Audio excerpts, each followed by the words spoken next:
Sir, a very good morning to sir and all of us. So basically आज हम जो book discuss कर रहे हैं Good to Great written by Jim Collins. तो sir the most interesting fact about this book is कि ये किसी philosophy किसी ideology पर base नहीं है. It is core research. मतलब what we could learn throughout this book कि ये प्योर एक research paper है. मतलब 21 रिसर्चर्स की टीम ने फॉर्च्यून 500 कंपनीज के ऊपर रिसर्च की, कुछ और कंपनीज के ऊपर रिसर्च की, और उसके बेसिस पर जो फाइंडिंग्स थी कि एक गुड कंपनी ग्रेट कैसे बन सकती है, वो सारी चीजें इसमें लिखी हुई हैं. जो भी की पॉइंट्स हैं, चैप्टर हेडलाइंस हैं या लर्निंग्स हैं, मोस्टली वो सभी बैक्ड बाय डेटा है, डिराइव्ड फ्रॉम डेटा है, डिडक्शंस फ्रॉम डेटा है. तो that was the most interesting fact about this book. सारी चीजें हैं जो रियल वर्ल्ड में दिखती हैं, सामने हैं. There were numbers, figures, fact, even biographies of CEO, great leaderships. So that's the introduction of this book. If we move, so sir, जो first chapter है इसका, उसका बड़ा thought provoking statement है कि good is the enemy of great. So that's how this book start. तो ये sir I think हमने mostly सभी ने देखी होगी Life of Pi movie. तो उससे मतलब I couldn't find a better depiction of good is the enemy of great वाली चीज. मतलब had it been a cat is a good pet compared to tiger. So had it been a cat with Pi in the boat, तो they both would have died. मतलब ये Pi बहुत attentive था, हमेशा बहुत ज्यादा attentive था, सोता नहीं था.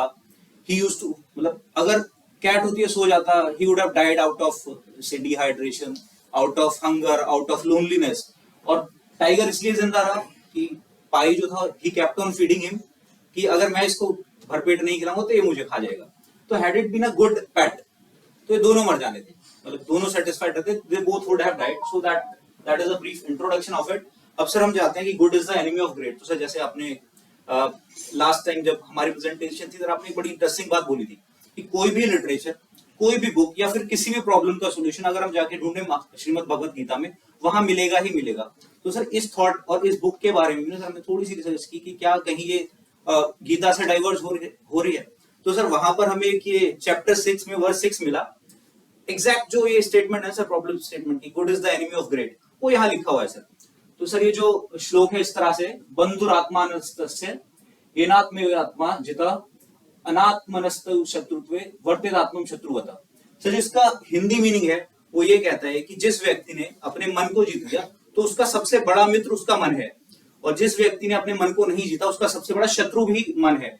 और जो मन का यहाँ पर सांकेतिक अर्थ एज पर गीता निकलता है, जो हमने ट्रांसलेट करने की कोशिश की, वो अच्छे लगने से, कि जो आपको चीजें अच्छी लगती है, जो आपको अच्छी लग रही है. If you are in a state of comfort कि हाँ मैं सिर्फ उतना ही करूंगा जितना अच्छा लग रहा है, सब कुछ अच्छा चल रहा है, तो सबसे बड़ा दुश्मन आपको अच्छा ही है. So good is the enemy of great वाली चीज गीता में भी कहीं ना कहीं डाइवर्ट हो रही है, वहां से निकल के आई है. सर एक और बड़ी इंटरेस्टिंग चीज बुक में ही लिखी है, लास्ट में जब ये चैप्टर 1 कंक्लूड करते हैं तो उसमें बड़ा क्लियरली लिखा है, it's not just a business problem. मतलब जो भी यहाँ बातें कर रहे हैं कि good is the enemy of great, it's a personal problem. तो अगर ये जो चीजें हैं आप अपनी पर्सनल लाइफ में भी इनकलकेट करते हो, तो ग्रेटनेस की तरफ in your personal and professional दोनों सेटअप में आप जा सकते हैं. तो सर मतलब इस किताब की शुरुआत कैसे हुई, मतलब ये थॉट कहाँ से आई, क्वेश्चन कहाँ से आई? It all started with a criticism. तो Jim Collins was the co-author of a book Built to Last. It was a best seller. तो they were जो CEO बिल्ट टू लास्ट में थे, वो they were having a dinner celebrating the success of the book. तो there was CM Bill Meeham. He was the CEO of McKinsey and Company, one of the biggest consulting firms in the world. तो उन्होंने statement pass किया gym Collins को कि gym, we all love your book, your work here, but जिस भी company के बारे में आपने बात की है, they were already great. जो आपने बिल्ट टू लास्ट कंपनी की, सब ग्रेट कंपनी थी. कोई भी ऐसी कंपनी आपने नहीं उठाई जो गुड से ग्रेट की तरफ आई हो. ट्रांजिशन के बारे में कभी आपने बात नहीं की है. तो for me it's a useless work. That's what he used the word useless. और ये बात जिम कॉलिंस को लगी. He came back with a question कि क्या ऐसा हो सकता है कि जो गुड कंपनी है वो ग्रेट बन सकती है, और अगर बन सकती है तो कैसे? He came back, he started exploring कि क्या किया जाए. Started his research. First he built a team of 21 researchers, और फिर उन्होंने अपना काम शुरू कर दिया कि हमें ढूंढना है गुड कंपनीज, और क्या वो ग्रेट बनी, और बनी तो कैसे. वो सारे सवालों के साथ they started their work. Initially सबसे पहला जो उनके सामने टास्क था, दैट वाज रिसर्च कि कौन सी कंपनीज हम उठाएं. उसके लिए पैरामीटर उन्होंने डिसाइड कर लिए सर कि कोई भी ऐसी कंपनी जो पिछले 15 साल से या तो मार्केट के पैरेलल रिटर्न पे चल रही है, जस्ट मार्केट से एवरेज से ऊपर चल रही है, और एक ब्रेक थ्रू के बाद it started a growth of at least 3 times the market rate for a period of continuous 15 years. और उसके पीछे लॉजिक भी सर बड़ा इंटरेस्टिंग लॉजिक है and for me it's very rational, very logical. So वो कहते हैं कि जो 3 times रेट लिया उन्होंने वो कवर कर लेता है कोई भी अगर इंस्टेंटेनियस या किसी रिसर्च के बेसिस पे उनको इमीडिएट कोई सक्सेस मिली है, वो उससे 3 times वाला फैक्टर लिया था कि उससे ज्यादा होगा 3 times. और 15 ईयर का जो पीरियड लिया है वो भी उस चीज को, एक तो ये वाला फैक्टर कि immediate success, short term success, उसको रूल आउट कर देगा. और दूसरा फैक्टर था कि कोई भी एक सीईओ, क्योंकि वी सी नाउअडेज और earlier also larger than life and celebrity CEO जो आते हैं कंपनी को एकदम से ट्रांसफॉर्म कर देते हैं and company collapses when they left. तो उस इफेक्ट को भी वो जो पीरियड था 15 years, तो that was greater than average serving period of the CEO. तो that was very logical thing to do कि 3 गुना और 15 साल तक सस्टेन होना चाहिए. सो दे went through the research of over 51 years of data. Fortune 500 companies उन्होंने उठाई, उसमें से लिस्ट आउट की 11 कंपनी जो ये पैटर्न फॉलो कर रही थी. अब नेक्स्ट जो फेज 2 था उनके पास, किसको कंपेयर किससे करें. मतलब अगर वो सिर्फ ये जो 11 कंपनी जिनको उन्होंने गुड टू ग्रेट माना उनको सिर्फ कंपेयर करते हैं अगर, तो हमें ये तो मिल जाएगा कि ये क्या अच्छा कर रही है, बट ये नहीं मिलेगा कि गुड से क्या अच्छा कर रही है जो ये ग्रेट बन पाए. तो उसके लिए सिमिलर बिजनेस प्रोफाइल में, सिमिलर स्टार्ट्स के साथ, सिमिलर रिसोर्सेज के साथ जो कंपनीज थी, they selected another 11 companies for comparison. So that was the, and उसके अलावा 6 कंपनीज और उन्होंने डिसाइड की जिन्होंने शॉर्ट टर्म ग्रेटनेस अचीव की but they couldn't sustain it. और उसके बेसिस पे जो research paper 6000 plus they have interview paper, CEOs को इंटरव्यू किया, उसके बाद दे केम अप विद दिस थिंग. तो this is the list of 11 companies है जो गुड टू ग्रेट बनी, जिन्होंने वो पैटर्न दिखाया. गुड टू ग्रेट सस्टेन किया सर, वो पैटर्न फॉलो किया एंड दे सस्टेन्ड इट. तो सर्च के बाद से नेक्स्ट जो फेज था कंपेयर टू व्हाट में उन्होंने 11 कंपनीज और निकाल ली. फिर एक बड़ी इंटरेस्टिंग चीज था इनसाइड द ब्लैक बॉक्स, जो डेटा था बहुत सारा. Gym Collins has called it a black box. Gym Collins has called it black box. तो उस डेटा में, उस ब्लैक बॉक्स के अंदर हम काम की चीजें कैसे ढूंढे. तो ब्लैक बॉक्स जो कहा है उन्होंने इस तरह से कहा है कि हर पॉइंट ऑफ व्यू, हर पॉइंट पर, हर एक स्टेप पर आगे बढ़ने के लिए he has to install the new bulb, switch it on, तब दिखता था कि आगे क्या करना है. That kind of data they had, इतना ज्यादा डेटा था. और आफ्टर दिस होल सर्च, जो पूरी बुक है सर, ये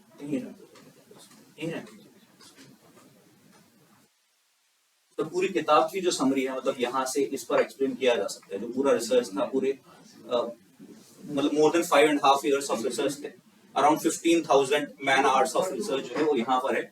ओवरऑल जो बुक है या जो क्रक्स है, गुड टू ग्रेट बनने का सार है, वो अंदर 3 categories, discipline people, discipline thought and discipline action, इस तरह से कैटेगराइज किया गया. डिसिप्लिन पीपल के अंदर लेवल 5 लीडरशिप आ जाती है, बड़ा इंटरेस्टिंग कॉन्सेप्ट है.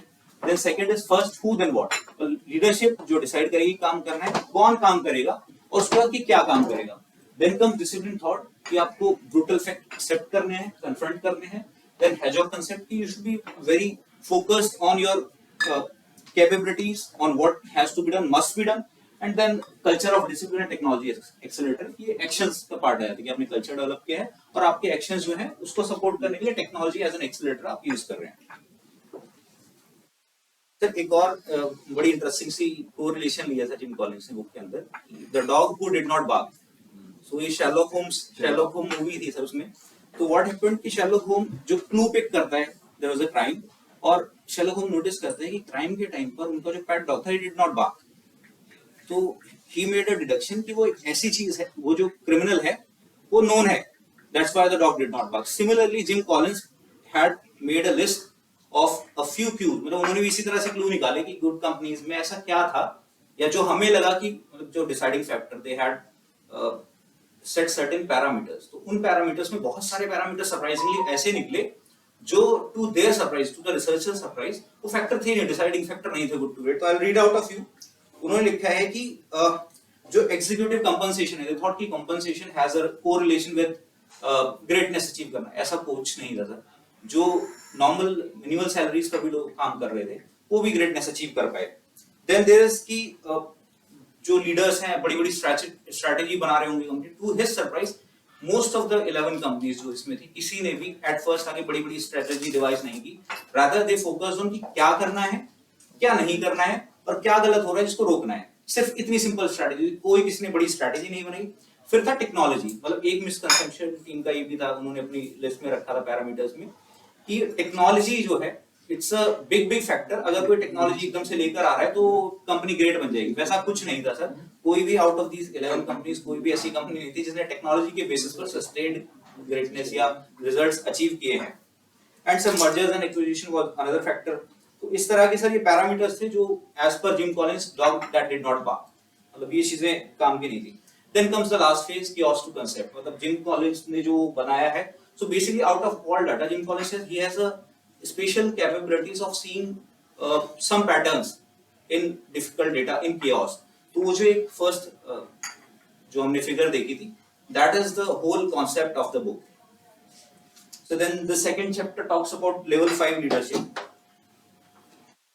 level 5 leadership, so basically sir gym Collins says कि जो लीडरशिप है उसको कैपेबिलिटीज के बेसिस पर 5 लेवल्स में हायरार्की लेवल में किया है कि जो लेवल 1 है वो जैसे आपने बताया अभी कि हाईली कैपेबल इंडिविजुअल्स हैं जो बहुत अच्छे से सारा काम कर सकते हैं। देन लेवल 2 जो टीम से काम करवा सकते हैं, टीम में काम कर सकते हैं। Then comes the competent manager जो मैनेज कर रहे हैं। उसके ऊपर आते हैं इफेक्टिव लीडर्स जो मतलब बड़ा विग्रेसली और पुश करके सबसे सारा काम करवा लेते हैं। देन कम्स लेवल 5 एग्जीक्यूटिव, उसके अंदर से बड़ा एक स्पेसिफिक ट्रेट उन्होंने दिया है, डुअलिटी कहा गया है इसको। डुअलिटी बड़ी दो चीजें हैं जो कॉन्ट्रेरी टू ईच अदर है। One is humility, personal humility, and second is professional will. तो मतलब इस तरह की चीजें दिखाई कि जो लेवल 5 लीडर है, the whole book focuses on level 5 leadership to achieve the greatness. तो उसमें कहा गया है कि जो लेवल 5 लीडर है वो बहुत हम्बल है।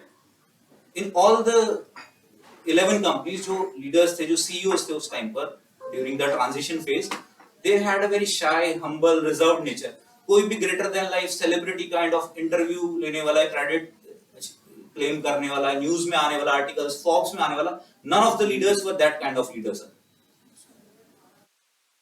रात की रात थी और इलॉन मस्क सोते सोते चिल्लाया और उठकर जल्दी से बाथरूम की तरफ बढ़ा और वहां पर जाके वॉमिटिंग करने लगा। इलॉन मस्क बहुत हाई स्ट्रेस सिचुएशन को हैंडल कर लेता था, लेकिन इस साल साउंड कम एक minute that's what I was telling. मुझे याद नहीं था कि इस बुक में ये लिखा हुआ है जी। क्या है वो इतने से पढ़ते हैं तो ध्यान देते कहां से पढ़ लिया। वही बोला कि आपको अलग हटना पड़ेगा। आप जब एक लेवल पे हो, I tell you true story of one of our leader. So when I moved to some new business and became a leader, I was not knowing the nitty-gritty of everything. So he said, you are not supposed to know. उसके लिए लोग हैं जो जानेंगे इस चीज को। हमारा काम है उनको मैनेज करना। मैंने first become manager, he said कि पहला तुमको उस चीज की इतनी जानकारी होनी कि हाँ, you must know कि what is the total business, how it is being done, and how business can be grown. I'll take an example of lubricant. So I was there in lubricant for almost 8 years, 4 years as a territory manager and 3 years as a regional manager. But I'm not very expert in lubricant के grades में। तो वो grade में क्या होता है, उसमें कौन additives मिली हुई है, किस additive से क्या हो जाता है, I'm not great about that. So I may not be, because उसके लिए sales officer है। तो sales officer है, I'm not sales pitching. I'm selling as corporate. I'm selling matte lubricant. I'm not selling a particular grade of matte lubricant. So there is a difference between me. TSO is कौन बोलते हैं हमारे यहाँ? Technical sales officer. Technical sales officer उसको ठीक समझ जाएगा कि अब lubricant लगाओगे तो ऐसा होगा, वैसा होगा, ये होगा, वो होगा। बट जब मैं जा रहा हूँ तो उसको एज ए कंपनी बता रहा हूँ कि सर मेरे पास सप्लाई अच्छी मिलेगी आपको, पेमेंट टर्म्स अच्छे हैं आपके कभी भी आपका क्या डिफॉल्ट नहीं होगा, हमारा क्वालिटी कभी खराब नहीं होगी। So I as a manager I talk on a bigger scale. तो ये चीज जो है लेवल 5 पे एकदम अलग चीज है। लेवल 4 तक भी पहुंच गए कोई भी आदमी तो बहुत बड़ा आदमी हो। लेवल 5 तो मतलब एक्सेप्शनल लोग लेवल 5 होते हैं, ठीक है। So I don't remember the name, but I remember जी का जो CEO था उसका नाम है इसमें। जी। लेवल 5 यस लीडरशिप में। यस यस शायद जिलेट जिलेट जिलेट का उसका नाम है। तो वो लेवल पहुंचने मतलब तुम तो Yes, sir. मतलब अभी तक उस कंपनी लेवल पहुंचने का ग्रेट कंपनी बन जाए। यस वो ग्रेट कंपनी बनना मतलब तो 50 साल पुरानी 50 साल कंपनी से थी। जिलेट एक ही प्रोडक्ट बेच रही है यस और 80% मार्केट कैप्चर कर बेच रही है।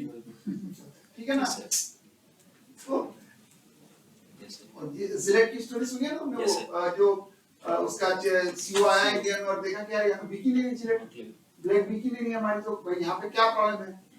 तो जब उसने एनालाइज किया और देखो उसकी थॉट थी, इंडिया के लोग समझ नहीं पाए, तो जब आया तो बोला कि अच्छा यहाँ ये वहाँ पे यूएस में क्या रनिंग वाटर्स हैं, तो जो ब्लेड्स होती है क्या खोल लेते हो, यहाँ क्या है सब ऐसे हिलाते हैं माल डब्बे में डाल के। तब उसने वो जिलेट गाइड या कुछ ग्लाइड या ऐसी कुछ प्रोडक्ट है उनका, उन्होंने लॉन्च किया, जिलेट बिकेम वेरी सक्सेसफुल। तो ऑब्जर्वेशन पावर उनकी इतनी जबरदस्त होती है, वो लोग मतलब अलग ही सोचते हैं। तो इट्स नॉट कि every shirt will fit to everybody और every country, where they go and that country के साथ अडॉप्ट हो जाते हैं। आप यूएस में चले जाओ तो वहां जो पिज्जा मिल रही है और जो इंडिया में पिज्जा मिल रही है एकदम इंटायरली डिफरेंट है। प्रोडक्ट लाइन भी अलग है, मैन्युफैक्चरर भी सेम होगा लेकिन प्रोडक्ट अलग अलग है। ये यूएस में अलग है। हां मैं अभी पर इंडिया में ज्यादा नमक खाते हैं। हां मेरा son has been to Doha recently, वहां से वो जो ट्रायंगल वाला कौन सा है यानी जो खाओगे बार बार खाओगे वो ट्रायंगल एंगल से, तो वहां पे जो मैड एंगल्स था और यहाँ का मैड एंगल जमीन आसमान का डिफरेंस है। तो टेस्ट अलग है, टेस्ट पूरा यहाँ पे इतना मसाला होता है, यहाँ पे एकदम कम मसाला, मतलब एकदम प्लेन है। मैं सरप्राइज हो गया कि same company same everything, product का नाम भी सेम है, नाम भी सेम है, लेकिन टेस्ट अलग बना है। टेस्ट एकदम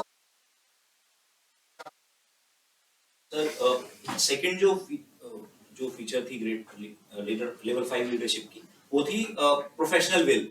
मतलब सर वो विल ये कहते हैं कि जो लेवल 5 लीडर है वो जानता है कि क्या करना है, and he make sure what is to be done must be done no matter what, कि कितनी भी डिफिकल्टी कितने भी चैलेंज है, ही विल मेक श्योर कि it is done. So there is a small video sir about it. 2008 की रात थी और इलॉन मस्क सोते सोते चिल्लाया और उठकर जल्दी से बाथरूम की तरफ बढ़ा और वहां पर जाके वॉमिटिंग करने लगा। इलॉन मस्क बहुत हाई स्ट्रेस सिचुएशन को हैंडल कर लेता था, लेकिन इस साल जो उसने स्ट्रेस झेला वो उसने पहले कभी भी नहीं देखा। इलॉन के चलने का पोस्चर खराब हो गया था और उसने बहुत वेट गेन कर लिया था, लेकिन वो हाइपर फोकस्ड स्टेट में आ गया था और इसे अपनी दो कंपनियों को बचाना था, स्पेसएक्स और टेस्ला। इलॉन मस्क ने अपने छोटे भाई किम्बल मस्क को बुलाया और उससे कहा, तुम्हारे बैंक में कितने पैसे हैं? मेरे पास कुल $3,75,000 है, जिससे मैंने एप्पल के शेयर्स खरीदे और इन्हीं शेयर्स को बेच के मुझे अपना लोन चुकाना है। इस पर इलॉन मस्क बोले, नहीं लोन रहने दो, ये सारे पैसे तुम टेस्ला में लगा। इलॉन मस्क अपने सारे पैसे अपनी कंपनी टेस्ला में लगा चुके थे और अपने दोस्तों और फ्रेंड्स को कॉल करके कह रहे थे कि वो भी उसे कुछ पैसे उधार दे दे। रोडस्टर गाड़ी बनने के लिए कई कस्टमर्स ने गाड़ी की प्री बुकिंग करवा रखी थी, यानी गाड़ी के लिए उन्होंने पहले पैसे दे दिए थे, जो गाड़ी उन्हें 1 साल बाद मिलनी थी। अपनी टीम के लाख मना करने के बाद भी इलॉन अपने कस्टमर्स के ये सारे पैसे अपनी कंपनी में लगा चुके थे। 2008 के क्राइसिस में सारी कंपनीज बंद हो गई और कोई भी इन्वेस्टर इलॉन की कंपनी के लिए उन्हें पैसे नहीं दे रहा था। इलॉन मस्क की वाइफ तलुला ने अपने पेरेंट्स को इलॉन की सिचुएशन के बारे में बताया, जिस पर तलुला के पेरेंट्स ने कहा कि हम अपना घर गिरवी रख देते हैं और इसे जितने भी पैसे मिलेंगे वो हम इलॉन को दे देंगे, लेकिन इलॉन ने इसके लिए मना कर दिया। इलॉन की ऐसी हालत देखकर इलॉन के दोस्त मार्क जंकोसा ने कहा, यार स्पेसएक्स और टेस्ला में से एक कंपनी को बंद कर दे और एक पर ध्यान दे। इस पर इलॉन मस्क ने कहा कि ये सवाल मेरे लिए कुछ ऐसा था जैसे कि मेरे पास 2 बच्चे हैं और मेरे पास उन्हें खिलाने के लिए कम खाना, और कोई मुझसे कह रहा कि तुम सारा खाना एक बच्चे को खिलाओ और दूसरे को मरने दो ताकि एक बच्चा तो जिंदा रहे।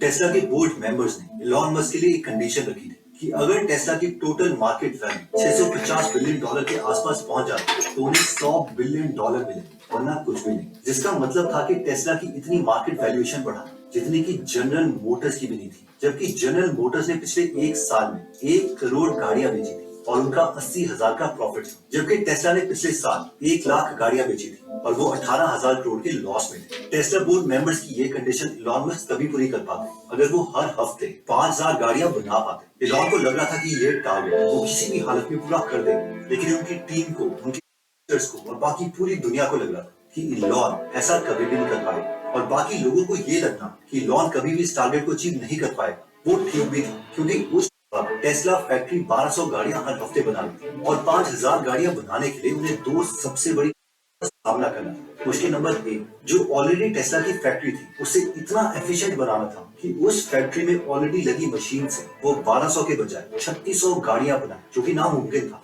मुश्किल नंबर 2, उन्हें 5,000 गाड़ियां एक हफ्ते में बनाने के लिए एक नई फैक्ट्री की जरूरत पड़ेगी, जिसकी अगर गवर्नमेंट से परमिशन लेनी पड़े तो करीबन 2 साल लग जाएंगे और उनके पास सिर्फ 6 महीने का टाइम था। अब इन 2 कारणों की वजह से बहुत से लोगों ने टेस्ला का स्टॉक शॉर्ट कर दिया। तो हमें से जिन्हें शॉर्ट के बारे में नहीं पता, तो अगर टेस्ला के शेयर का प्राइस नीचे गिरता तो ये लोग बहुत पैसे कमाते। और टेस्ला के शेयर को शॉर्ट करने वाले लोगों में 2 बड़े नाम शामिल थे। पहला था जिम चेनॉस और दूसरे थे बिल गेट्स।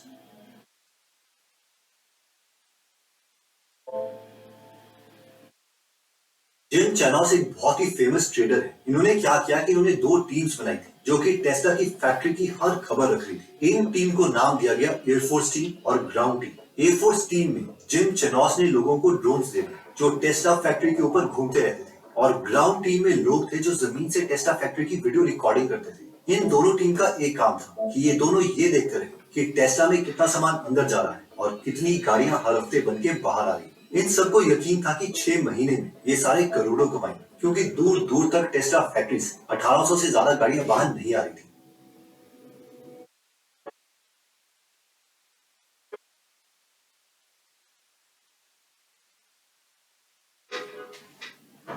हर हफ्ते 6,000 गाड़ियां बनाने के लिए जितने भी पुर्जे चाहिए उन सबको मंगवा लो। 6,000 गाड़ियों के लिए पुर्जे, इलॉन इन सब के लिए हमें पैसे देने पड़ेंगे। अगर हम इन पुर्जों को गाड़ियों में कन्वर्ट ना कर पाए तो हम सब बर्बाद हो जाएंगे। टेस्ला को बंद करना पड़ेगा इलॉन, तुमसे जो कहा बस वो करो। इलॉन इस वक्त हाइपर फोकस स्टेटमेंट है और इन्होंने 4 सबसे बड़े एक्शन किए। एक्शन नंबर 1, अब जब तक टेस्ला फैक्ट्री से 5,000 गाड़ियां बाहर नहीं निकलेंगी मैं इधर ही रहूंगा। और फिर इलॉन इसके बाद दिन रात अपनी फैक्ट्री टेस्ला में ही सोए। Action 2, increase the efficiency of things. Elon Musk factory में एक एक पार्ट को चेक कर रहे थे और वो अचानक से एक रोबोटिक आर्म के पास रुके और कहा, ये क्या है? ये रोबोट स्क्रू टाइट करता है। स्क्रू टाइट करता है? इतना स्लो? इससे तेज स्क्रू टाइट तो मैं कर लूं। इसका इंजीनियर कहाँ है? अभी वो खाना खाने गया है, उसे जल्दी बुलाओ, मैं यहीं पर हूं। जब वो इंजीनियर आया और उसने सेटिंग देखी तो वो इलॉन को बोला, इलॉन ये स्लो इसलिए है क्योंकि इसकी सेटिंग ऐसी की गई है कि ये अपनी 20% स्पीड पर चल रहा है। इसे 100% स्पीड पर कर दो। पर इससे तो नट खराब हो जाएंगे ना। कोई बात नहीं, तुम इसे फिर भी करो। जैसे ही स्पीड 100% पर की गई तो उस रोबोट ने इतनी तेजी से नट घुमाए कि वो सारे टूटने लगे। ये देखकर इलॉन बोले, इसकी स्पीड मैक्सिमम स्पीड से 70% कर दो। जब स्पीड 70% की गई तो सब ठीक चलने लगा और इस स्टेप का टाइम पहले से आधा हो गया। Action 3, delete the useless parts. Elon अगली मशीन की तरफ बढ़े और देखा कि यहाँ पर कार के बेस में रबड़ लगाया जा रहा है। इलॉन को लगा कि इसकी जरूरत नहीं है तो वो बोले, ये रबड़ हम क्यों लगा रहे हैं? इस रबड़ को लगाने में इतना टाइम लग रहा है कि इसकी वजह से कार का ढांचा आगे नहीं बढ़ पा और पूरा आगे का काम रुका पड़ा है। इस पर इंजीनियर बोला, सर ये स्ट्रक्चर डिपार्टमेंट के इंजीनियर ने हमें लगाने के लिए कहा था। उस इंजीनियर को बुलाओ। ये रबड़ हम क्यों लगा रहे हैं? ताकि अगर कभी बाढ़ आती तो जो गाड़ी का बेस है वो ज्यादा गीला ना हो। क्या बोल रहे हो? बाढ़ आती है? 10-15 साल में एक बार बाढ़ आएगी और अगर आ भी गई तो गाड़ी का फ्लोर थोड़ा सा गीला हो जाएगा, लेकिन कार सेफ है। इस रबड़ को लगाने की कोई जरूरत नहीं। इसके बाद इलॉन ने हाथ में एक ऑरेंज कलर का स्प्रे लिया और टेस्ला के वाइस प्रेसिडेंट ऑफ इंजीनियरिंग को बुलाया। उससे कहा, तुम मेरे साथ एक पूरा फैक्ट्री का चक्कर लगाओ। हर स्टेप में इलॉन मस्क रुक कर वाइस प्रेसिडेंट ऑफ इंजीनियरिंग से पूछने लगे, क्या ये स्टेप बहुत जरूरी है कार बनाने के लिए? अगर इसका आंसर वो इंजीनियर नो देगा तो इलॉन मस्क उस पार्ट के ऊपर एक्स मार्क कर देंगे, जिसका मतलब था कि इस मशीन को फैक्ट्री से निकाल दो और कार में ये स्टेप करने की जरूरत नहीं। Action 4, world war 2 strategy. Elon ने अपनी टीम को कहा, गवर्नमेंट हमें नई फैक्ट्री की परमिशन इतनी जल्दी नहीं देगी, लेकिन हम एक काम कर सकते हैं। देखो, जब वर्ल्ड वॉर 2 को ज्यादा से ज्यादा बॉम्बर प्लेन बनाने थे तो उन्होंने प्लेन बनाने वाली कंपनीज के पार्किंग लॉट में ही फैक्ट्री को सेट कर दिया टेंट लगाकर, जिसकी वजह से वो और ज्यादा प्लेन बना पाए। हम भी एग्जैक्टली ऐसा ही कर सकते हैं। इलॉन के ये कहने के 2 हफ्ते बाद उनकी टीम ने पार्किंग लॉट में ही टेंट लगा के फैक्ट्री सेट कर दी। वहाँ पर बहुत गर्मी हो रही थी और वर्कर्स को तपती धूप में काम करना पड़ रहा था, तो टेस्ला की टीम ने वहाँ पर आइसक्रीम के ट्रक खड़े कर दिए ताकि कोई भी वर्कर काम करने पर आइसक्रीम खा सकता है। इस टेंट के अंदर कोई भी रोबोट काम नहीं कर रहा था, सारे के सारे ह्यूमन वर्कर्स ही थे, क्योंकि नए रोबोट्स लाने के लिए ना तो पैसे थे और ना ही समय। इस टेंट में एक दिक्कत और आ रही थी, क्योंकि कोई भी कन्वेयर बेल्ट नहीं थी, तो कैसे कोई भी इंसान इतनी भारी चैसी को एक से दूसरी जगह लेके जाए। इसका सोल्यूशन इलॉन ने ये निकाला कि हल्की सी स्लो बना दी, ताकि ग्रेविटी की वजह से इन भारी टुकड़ों को एक से दूसरी जगह ले जाया जा सके।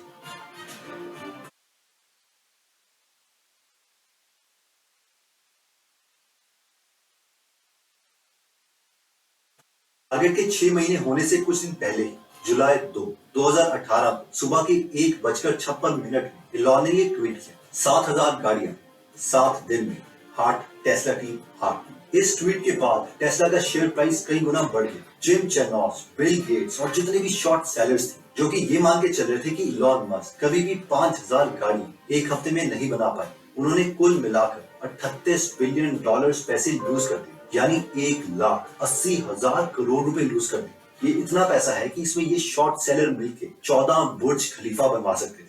बिल गेट्स ने टेस्ला शेयर को शॉर्ट करके करीबन खुद 14,000 करोड़ रुपए कमाए।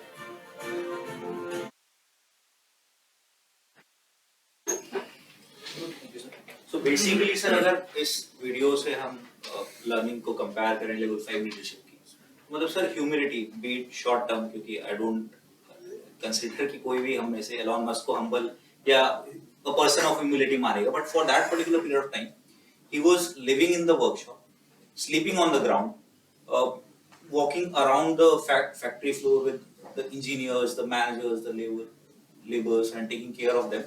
So that was the trait of personal humility he showed. And second was this professional will to do what is to be done. His like will was unshaken, unwavering. He was very stoic about the things that he has to do must be done. He made sure of it. So these are the main features. उसके लिए sir एक बड़ा interesting सा case study है. There's a company called Kimberly-Clark that used to make paper, coated papers. तो उनके जो CEO थे डार्विन ई स्मिथ, उनके बारे में बड़ा अच्छा सा आर्टिकल इस बुक में लिखा गया. That is one of the 11 good to great companies. तो सर मतलब Darwin E Smith was from a humble background, very underprivileged kind of family, बहुत पैसा नहीं था. तो what he used to do, he used to work during the day, study at the night, and at a early age factory में काम करते हुए he lost his finger, but due to condition and due to his will he kept on going to school in the evening, he kept on working, and after a certain period of time he was selected in Harvard Business School. He did his Harvard Law School, he did his law from there. He was selected to work in Kimberly-Clark, or after 18 years of his service, when the company was kind of doomed, they were like running low on their revenues. उनका जो competitor company Scott Papers, that was on the verge of acquiring the company.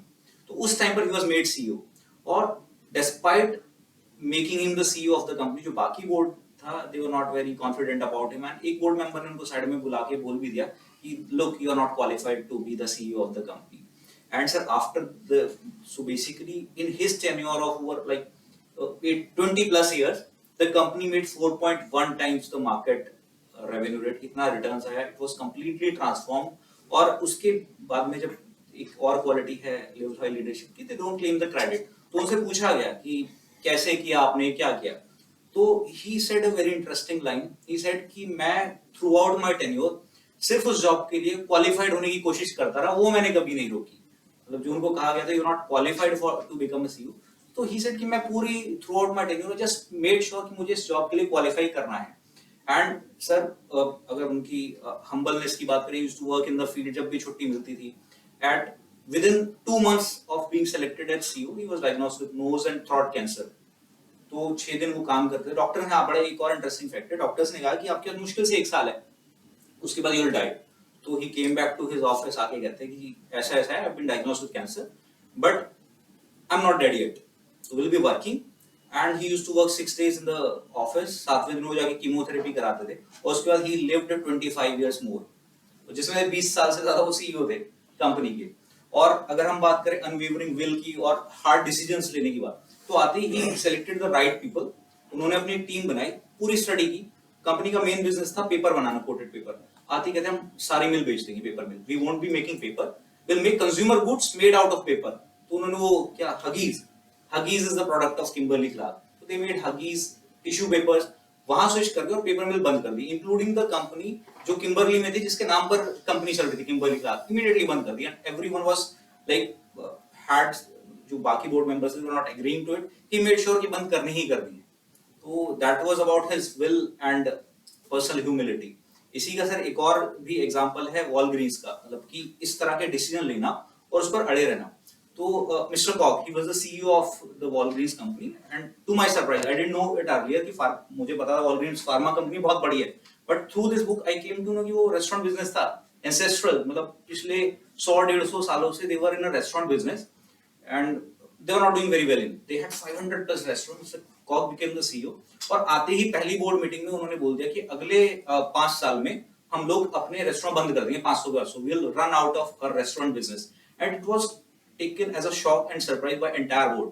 तो किसी ने माना नहीं था, ये कि क्या बेवकूफी भरी बात कर रहे हैं। तो one of the executive director came after 6 months. They were having a meeting. तो आके फिर दोबारा कि हाँ 5 साल में 500 रेस्टोरेंट बंद करने हैं। तो he like teased him.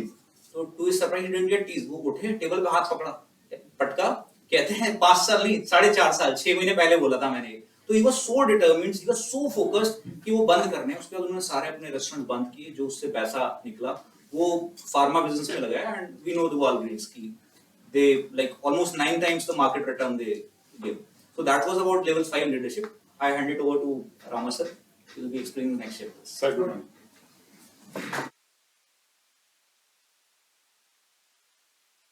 From the beginning till now, we have got a picture of what kind of level 5 leaders are.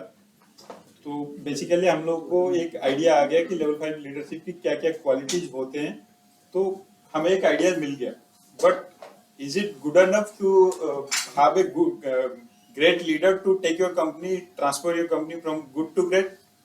No, the answer is no, because only the great leader, only one great leader can transfer the company from good to great.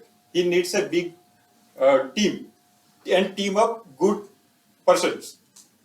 तो इसके एक example है, in during 1970s, late 1970s, Dick Fuller joined as a CEO of Wells Fargo company, which was in banking business. But during that period, banking business was running through a period of deregulation.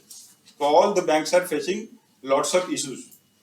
So during his appointment as CEO in the company, all the board members asked him anxiously, how you are planning to change our company, and what is your vision, what is your strategy, how you are planning to transform our company from here onwards. He surprisingly gave a different answer what was expecting by all the team members. He said, I don't know. I don't know how can I do this. But what I know is I will go through a process. I will get the right people and I will take the right people. I will hire the right people. I will nurture them, and all the right people, if they will get the kind of freedom and with responsibility within a certain framework, they will flourish. After that only, if I will get a great team only, then only I can think of how to go and where to reach. For the time being, I don't have any plan to where to reach, because without right people, the bus can't go anywhere. So this is basically जैसे right people मिल जाते हैं, why, first of all, why do you need the right people? Because right people are basically self-motivated persons, self-managed persons. You are not supposed to manage them, you are not supposed to supervise them, because otherwise you will consume lots of energy in doing those things. So first of all, I will get the right people. I will ensure that they are on the right seat, and then only I will make sure that I will start the bus. And ऐसा भी है कि अगर right people मेरे बस में है, if required in future मुझे गाड़ी को थोड़ा सा डायरेक्शन चेंज करना है, तो राइट पीपल विल ओनली, मतलब वो साथ देते हैं। रॉन्ग पीपल हमेशा कोशिश करते हैं कि डिफिकल्ट पीरियड में भाग जाने का, तो ये एक उनका पर्पस था।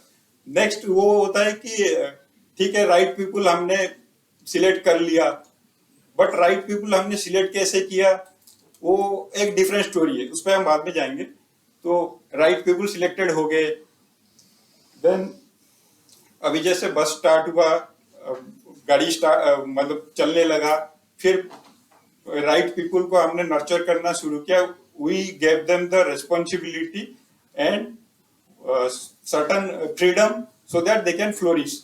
Without freedom and responsibility no one will flourish. उसके लिए हमने एक सर्टन फ्रेमवर्क रखा और उनको उस हिसाब से काम दिया। लेटर ऑन फिर ऐसा ऑथर का मानना है कि समटाइम्स हमें ऐसा फील होता है कि we have hired the wrong people. So when you feel that we have hired a wrong people, suddenly you have to feel whether the right person is on the wrong seat or he is the actually the wrong person. If he is the wrong person, then you have to get him out of the bus. Otherwise, he will be the disturbing force who will create disturbance within the team. Then we have the right people. Then next is strong team. If there are lots of right people, then it will be easy to make a great team, so that they can have a skilled individuals foundation for achieving great results and sustainable success.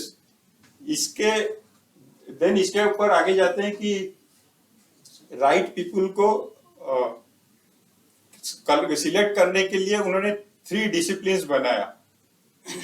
Practically there are 3 disciplines. Discipline 1, if you don't get the right people.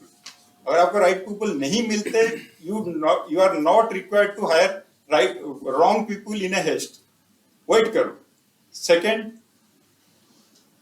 जो भी right people है उनको आप proper opportunity दो, उनको responsibility दीजिए, इनको freedom दीजिए, so that they will flourish. Next point आता है कि राइट पीपल चूज करने के बाद हमने जर्नी स्टार्ट किया। ड्यूरिंग डिफिकल्ट पीरियड्स क्या होता है, कभी हमें चेंज करना पड़ता है डायरेक्शन। तो right people are the people who will they are the self motivated and self energise people. So उस टाइम पे वो लोग चाहे जितने भी डिफिकल्ट पीरियड हो, they will adhere to the management and do anything whatever is required to get out of that situation. उसके लिए हमने who is first is who above what, तो ये हो गए। अब इसके रिलेटेड हमने एक मतलब एक केस स्टडी किया है। तो उस केस स्टडी पे हमने देखा कि it is in around 2005 to 6 the Indian cricket team was going through a very rough period. ज्यादातर मैचेस इंडियन टीम हार गए, 2-3 कैप्टन चेंज हो गए, तो सडनली बहुत सारे डिफिकल्ट पीरियड में इंडियन टीम स्टार्ट हुआ। Then luckily MS Dhoni got into the captaincy of the Indian team. In the first series itself, when selectors during a meeting asked to during a meeting उसका पहला condition था कि मुझे 3 players जो अभी इस team में नहीं चाहिए। तो नो सिलेक्टर या anybody supported him. Still then he convinced in the board in the last कि मुझे एटलीस्ट इस सीरीज के लिए ये 3 प्लेयर चेंज करके दो, और इसने चेंज किया वो। देन अगर आपने वो राइट पीपल लेने के बाद आप एक डिसिप्लिन कल्चर बनाते हो, व्हिच इज मोर इम्पोर्टेंट। एक डिसिप्लिन उन्होंने कल्चर बनाया। Later on within 2 to 3 years he has won in 2011 he has won the World Cup, and in 2013 he has got the Champions Trophy later, and lots of success. Or during his period दो great leaders वो क्या करते हैं कि during their working days they before leaving the company और whatever it is they plan to get one of the successor who will take the company with pass on the same culture forward. तो उसने जाने से पहले 2017 उसने खुद से ये कहा कि I don't want to I will not continue as a cricket captain, I will leave it to somebody else in for the next 2 or 3 years till when I will playing in the team. I will make sure the next captain will be nurtured under me. So that कि जो हमने एक 5-7 साल में जो एक culture बनाया वो कल्चर पास होना। बेसिक क्या होता है जनरली जब बड़े लीडर्स होते हैं, ग्रेट लीडर्स होते हैं, सडनली जब दे कंपनी को लेफ्ट करते हैं तो बड़ा सा एक भॉइड क्रिएट हो जाता है। नेक्स्ट जनरेशन आता है वो उस भॉइड को ना मेकअप नहीं कर पाता, then suddenly company starts to get down. तो ये जो ग्रेट लीडर्स है इनका पहले से ये मतलब आइडिया होता है कि हमें क्या करना है, सक्सेसर कब बना के कैसे करके जाना है। और ये ड्यू टू धोनी के ये जो नेचर के वजह से we have got great players like Virat Kohli, Sharma, Rohit Sharma. He only nurtured them because Rohit Sharma during 2000 he joined the team in 2007 and till 2013 he was nowhere. उसमें टीम पे कुछ नहीं था और 2013 में उसने सडनली उसको एक अपॉर्चुनिटी दिया to open as the opening batsman. उसके बाद ही ट्रांसफॉर्म सडनली कंप्लीटली। तो ये जो ग्रेट टॉप 5 लीडर्स की क्वालिटीज है, they identified the right people and back them properly. That's it. I will like to transfer to Rahul Saxena. तुम लोग मतलब राइट बात तो तुम लोग एग्जांपल्स इंडियन वो बुक्स में तो एग्जांपल्स होंगे, लेकिन जब आप बुक पढ़ रहे हो तो सोचो कि क्योंकि ये बुक आई थिंक 8-10 साल पहले लिखी गई है। I don't know when it was written. 12 साल पहले तो मैंने पढ़ी है, उससे पहले लिखी गई। तो अभी भी ऐसी कंपनी दिख रही होगी तुमको, या ऐसे इंस्टीट्यूट दिख रहे हो सकता है वो कंपनी ना हो, लेकिन उसमें छोटा सा इंस्टीट्यूट हो सकता है। ग्रेट कंपनी बनने के लिए सब कुछ एक साथ करना पड़ेगा। लेकिन क्या है, बहुत सी कंपनी छोटा छोटा कुछ करती रहती है, ग्रेट का कुछ एक पार्ट कर रही है जिसके कारण जिंदा है। ठीक है ना। इंडियन कॉन्टेक्स्ट में देखोगे तो उन्होंने नहीं किया हालांकि, लेकिन अगर इंडियन कॉन्टेक्स्ट में देखोगे तो एक कंपनी है जो हर 3 साल में डबल हो जाती है, वो है एशियन पेंट्स। उसने अभी तक 50,000 गुना रिटर्न दिया है जब से वो कंपनी चल रही है।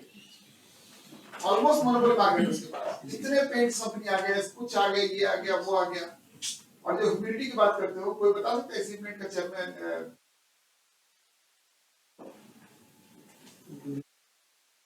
कोई मतलब is not that of celebrity stature. हां, कभी है सेलिब्रिटी स्टेचर तुम नहीं सुनोगे अंबानी की तरह कुछ न्यूज़ में बात कर रहा है, या अदानी की तरह कुछ कर रहा है, ये वो फैशनेबल, या कोई भी बड़ी कंपनी लेके ऐसे। एचयूएल के चेयरमैन कौन है? क्या एचयूएल से बड़ी कंपनी है लोग? लेकिन नहीं, जो ह्यूमिडिटी की बात कर रहा है वो अपना काम कर रहे हैं। उसने बोला कि इंटरव्यू देना उसका काम नहीं है, इंटरव्यू दे रहा हूं, ये दे रहा हूं, वहां कर रहा हूं, ये कर रहा हूं। लेकिन that is also a job, that is a different job they are doing because of अपना पीयर प्रेशर, या उनको कुछ अपना मार्केटिंग करना है, या उनको अपना कुछ और बढ़ाना है।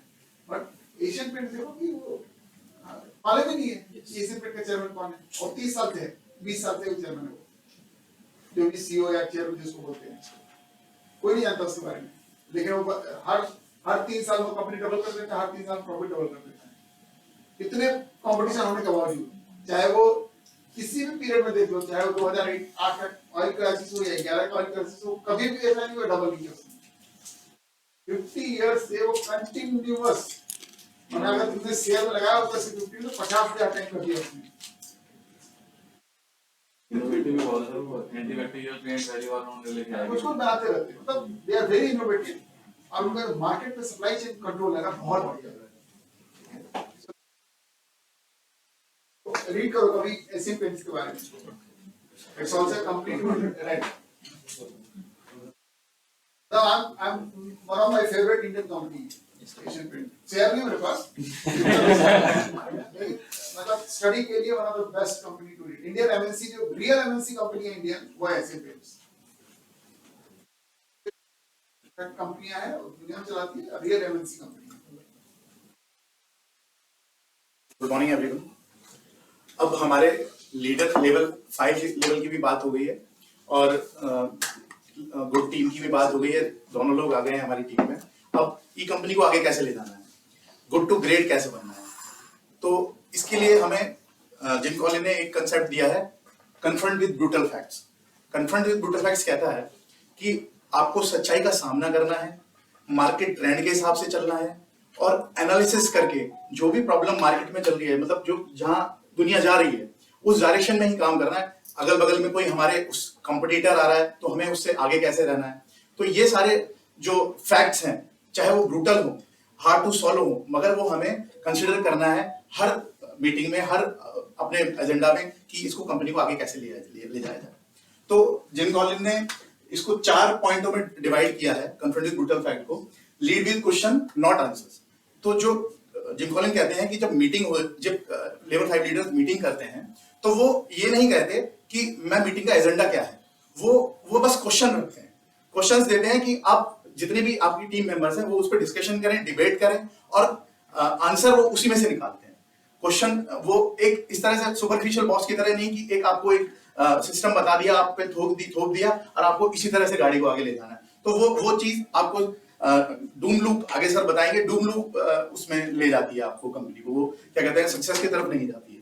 तो दूसरा पॉइंट है उनका, engage in dialogues and debate not correction.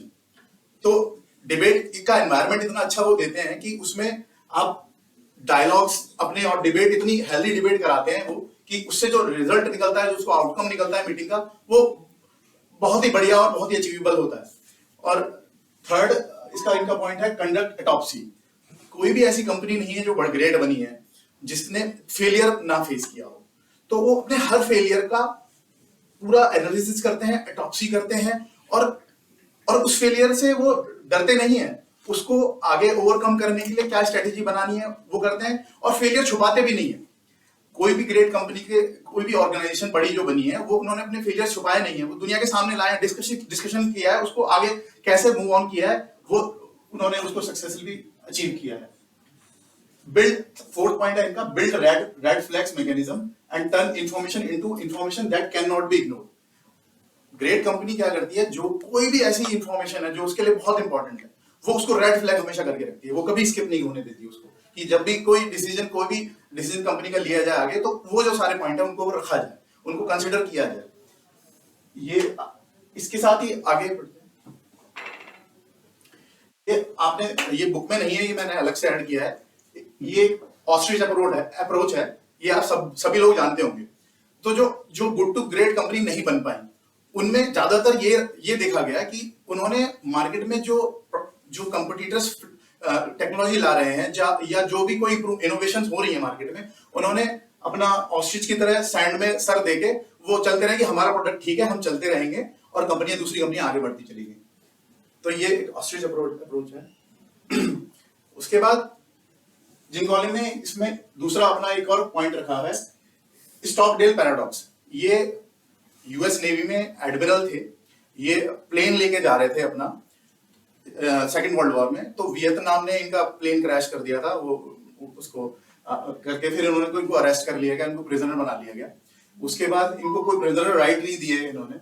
उसके बाद इन्होंने इतनी फाइटर की तरह उन्होंने ये पूरा टाइम अपना स्पेंड किया, 8 साल, इतने टॉर्चर सहन करे कि क्या कहते हैं, इनका बस उसमें से ये कुछ ही लोग जिंदा बच पाए थे उसमें, जो प्रिजनर्स थे उसमें। इनसे फिर जिम कॉलिन ने इनका इंटरव्यू किया था बाहर आके, तो उनसे पूछा कि आप ऐसा क्या किया कि आपने वो जो 7-8 साल का जो टॉर्चर था वो कैसे झेला और कैसे आप बच के निकले आए, तो आपके 2-3 साथ के जो भी लोग हैं वो कैसे बच के गए।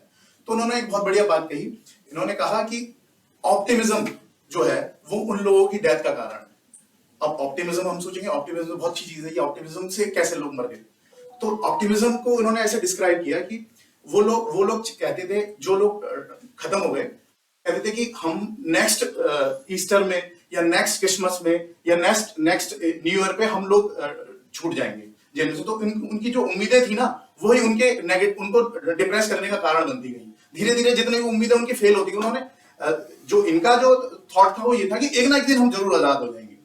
वो उसके लिए प्रयास करते रहे। इन्होंने टैपिंग मेथड निकाला जेल में बात करने का, और अपनी वाइफ से कोडिंग में लेटर भेजते थे ये तो, और उसमें उससे ये डिस्क्राइब करते थे कि अंदर के हालात कैसे हैं और मीडिया को पता चले, तो जिससे कि ये इनकी चीजें सामने आए। वो इन्होंने बहुत सारे प्रोसीजर निकाले थे, कई बार इनके टांग टूट गई टॉर्चर में, बहुत इन्होंने टॉर्चर सहन किया था। तो इनका बस ये था कि मैं एक दिन जरूर छूट जाऊंगा, एक दिन जरूर आजाद हो जाऊंगा। और जो दूसरे लोग थे वो ऑप्टिमिस्ट होके वो क्या कहते हैं डिप्रेशन में आते गए, उनके जो जितनी भी उम्मीदें थी सब टूटती गई। तो वो उस तरह से वो सारे लोग चल बसे वो जेल से नहीं आ पाए वापस। तो इन्होंने इस तरह से ये इनका इन्होंने दिया था ये स्किल कि ये स्टैकहोल्ड पैराडॉक्स के हिसाब से। तो इन्होंने इसके बाद एक बाहर से भी एक किताब में एक कंसेप्ट है कि जो बोलते हैं ना हम हाफ ग्लास फुल है और हाफ ग्लास एम्प्टी है, उसमें ना 4 कैटेगरी में बांटा है उसने उसको। एक होता है ऑप्टिमिस्टिक, एक होता है पेसिमिस्टिक। उन्होंने उनको 4 कैटेगरी में बांटा है, एक इंडेफिनिट पेसिमिस्टिक, एक डेफिनेट पेसिमिस्टिक। तो इंडेफिनेट पेसिमिस्टिक थे वो लोग जो सोच रहे थे कि हम इतने दिन बाद हम हो जाएंगे। ये थे क्या कहते हैं डेफिनेट पेसिमिस्टिक, मैं एक दिन जरूर होऊंगा। तो इस तरह से ये अपना फ्री हो गए और इन्होंने लाइफ को सर्वाइवर बनेंगे अपने उसके। के बाद सेकंड कंसेप्ट, फोर्थ कंसेप्ट दिया है जिम कॉलिन ने, हैज ऑफ कंसेप्ट। ये सबसे मेन कंसेप्ट है इस पूरी बुक का, यही हैज ऑफ कंसेप्ट है। ये हर उसमें आपको बताया गया है कि इसके बिना ये सक्सेस अचीव हो ही नहीं सकती है। तो इसमें हैज ऑफ एक ये छोटा सा आपको जानवर दिख रहा है, ये है, इसको हैज ऑफ बोलते हैं। और इसको कंपेयर किया गया फॉक्स से। तो जो फॉक्स जो स्ट्रेटेजी बनाता है वो मल्टीपल स्ट्रेटेजी बनाता है अपने दिमाग में, मगर जो ये बेस्ट क्या है, वो अपने सर्वाइवल में बेस्ट है। वो उसे फॉरेस्ट का कोई जानवर उसे मार नहीं सकता। वो अपने सर्वाइवल के लिए सबसे बढ़िया सबसे बेस्ट टेक्निक, एक जो टेक्निक है उसके पास है। तो ये एक टेक्निक पे काम करता है। फॉक्स कितनी भी चालाक है, कितना भी कनिंग हो, मगर इसको कुछ हार्म नहीं पहुंचा सकता। तो ये इसकी पावर है कि ये बॉल में शेप में बन जाता है, स्ट्रॉन्ग बॉल में शेप में बन जाता है, स्पाइक्स छोड़ता है और कोई भी उसको टच भी नहीं कर सकता, कहीं शेर और लेपर्ड कोई टच नहीं कर सकता। तो ये एक स्ट्रेटेजी पे काम करता है। एक इसके पास सबसे बढ़िया टेक्निक है वो आपकी इसकी सर्वाइवल, जो इसको पूरे जंगल में इसको जीने के लिए सपोर्ट करती है। आगे sir Ashish sir. Good morning sir, this is head of concept. First of all जो भी गुड कंपनी ग्रेट कंपनी बनी उनके लिए सर ये मेन कॉन्सेप्ट है जो कि जरूरी है। ये 3 इंटरसेक्टिंग सर्कल के बिना ये अपना गुड टू ग्रेट की जर्नी अचीव नहीं हो सकती सर। इसमें सबसे पहले ये बताया गया sir what can be best you in the world. पहले आइडेंटिफाई द थिंग्स, आप किस फील्ड में सबसे एक्सेल हैं, तो आपको वो फील्ड आइडेंटिफाई करना पड़ेगा और वो फील्ड से अपने आपके क्या profitability growth which drives the economic engine, तो वो फील्ड हमें आइडेंटिफाई करके वो हमें करना पड़ेगा। कोर कॉम्पिटेंसी हमारी क्या है और उससे हमारा क्या प्रॉफिट रेवेन्यू ग्रोथ आ रहा है कि नहीं आ रहा। और considerably what we are passionate, वो जो हम काम कर रहे हैं कंपनी के लिए क्या हमें उसमें अच्छा लग रहा है, हम उसमें अच्छा फील कर रहे हैं। जब तक ये 3 इंटरसेक्टिंग कॉन्सेप्ट नहीं किसी भी कंपनी में अचीव करेंगे तो गुड टू ग्रेट की जर्नी कंप्लीट नहीं हो सकती। केस स्टडी दिखाना बोलते सर। ये जैसे रिसेंटली बताया वॉल्ग्रीन एक फार्मास्यूटिकल कंपनी है, इसकी सर ड्रग स्टोर थे। ये 1975 से 2000 की जर्नी में इन्होंने ये इसका ग्राफ शो कर रहा है। पहले सर इन्होंने क्या ये अपने बिजनेस में बहुत मतलब कुछ लोअर प्रॉफिट ग्रोथ कर रहे थे। फिर इन्होंने आइडेंटिफाई करा अपना व्हाट इज आवर हेज ऑफ कॉन्सेप्ट, कि इन्होंने अपना आइडेंटिफाई करा कि किस फील्ड में हम एक्सेल कर सकते हैं। पहले ये फार्म उसमें डेयरी फार्म बिजनेस में थे, मल्टीपल टाइप्स ऑफ बिजनेस में थे। फिर उन्होंने वो सारे रेस्टोरेंट शट डाउन करके फार्मास्यूटिकल बिजनेस में आए। जो उनका सीईओ थे उसको उन्होंने अपने सन को हैंडओवर करके ये सीईओ बने, डॉर्वन स्मिथ करके। फिर 1975 से 1998 तक इन्होंने अपना जो हॉजॉक कॉन्सेप्ट है उसी जो कोर कॉम्पिटेंसी थी उसी पे फोकस किया कि हमने कैसे अपने जो इनकन्वीनियंट स्टोर थे उनको कन्वीनियंट स्टोर में कैसे कन्वर्ट करें। तो इनकी स्ट्रेटेजी सर ये थी कि जो उनके प्रेफर्ड लोकेशन थी वो हमारे कॉर्नर वाली लोकेशन को हो, जहां से कस्टमर मल्टीपल टाइम्स पे एंट्री और मल्टीपल टाइम्स से एग्जिट कर सके, ताकि उनका कस्टमर पर विजिट प्रॉफिट रेवेन्यू ज्यादा जनरेट हो सके। इन्होंने इसी सिंपल स्ट्रेटेजी पे काम किया और इस पे लगातार 7 ईयर तक इन्होंने काम करा। फिर इनका ब्रेक थ्रू यहाँ से स्टार्ट हुआ, बिल्डअप यहाँ से स्टार्ट हुआ, देन द कंटिन्यूअस प्रोसेस उन्होंने छोड़ी नहीं सर, और वो अपने जो प्रोफाइल लोकेशन थी उनको चेंज करते रहे, और जो भी इनका प्रॉफिट यहाँ से रेवेन्यू जनरेट हो रहा था वो अपने स्टोर को एक मोर कन्वीनियंट स्टोर में कन्वर्ट करके वो बिल्डअप करते चले गए। इसी तरह अगर कोई स्टोर उनके जस्ट बगल में है और एक ब्लॉक छोड़ के अगर वो स्टोर कॉर्नर वाले लोकेशन पे आ रहा, तो उन्होंने अच्छा स्टोर को बंद करके वो वाला स्टोर भी कन्वीनियंट स्टोर में कर दिया, ताकि कस्टमर को इनकन्वीनियंस ना हो सके। और जितनी कस्टमर विजिट बढ़ेगी उस हिसाब से इनकी स्केलिंग और जो ये प्रॉफिटेबिलिटी सर ये दिख रही है, it's a compounding effect year on year. That result was an sustainable business. ये वॉल्स ग्रीन्स का था, और इन्होंने इनका जब जैसे 1998 में जब ब्रेक थ्रू आया तो इन्होंने one of the major leading company like Intel, GE, Coca Cola, उनका भी प्रॉफिट रेवेन्यू बीट करते हुए 562 बिलियन का प्रॉफिट इन्होंने जनरेट किया सर। इसी में सर एक हैजॉग कॉन्सेप्ट पे ही एक मेरा केस स्टडी किया था। उसमें फिलिप मॉरिस एक कंपनी थी यूएस में, और उसके अगेंस्ट में इसके साथ एक कंपनी थी आरजे रेनॉल्ड। वो दोनों कंपनियां थी सेम टोबैको कंपनी, टोबैको जैसे इंडिया की आईटीसी है, उसी तरह से दोनों वो काम करती थी। तो जब हैजॉग कॉन्सेप्ट इससे कैसे रिलेट होता है कि जब टोबैको की वजह से एफडीए ने जब कैंसर का वो निकाला रिसर्च कि ये टोबैको बहुत हार्मफुल है, लंग्स में कैंसर हो रहा है और क्या कहते हैं बहुत ही खराब चीज है। तो आईटीसी ने क्या आईटीसी और आरजे रेनॉल्ड्स ने क्या किया कि दूसरे उसमें बिजनेस में स्विच हो गए, वो पेट्रोलियम में चले गए, वो तेल बेचने लगे आरजे रेनॉल्ड्स। और ये फिलिप मॉरिस ने सोचा कि मैं सिगरेट तो बनाता हूँ, सिगरेट पीने से ना क्या कहते हैं उसको अच्छा लगता है, मतलब एडिक्टिव है, और मैं अच्छा उसका जो हैजॉग था वो ये था कि मैं ना उसका यूएसपी था कि मैं एडिक्टिव प्रोडक्ट्स बनाऊंगा, जो उसका हैजॉग प्रोडक्ट था। तो उसने क्या किया कि दूसरे किसी उसमें नहीं गया, उसने ई सिगरेट बनाई।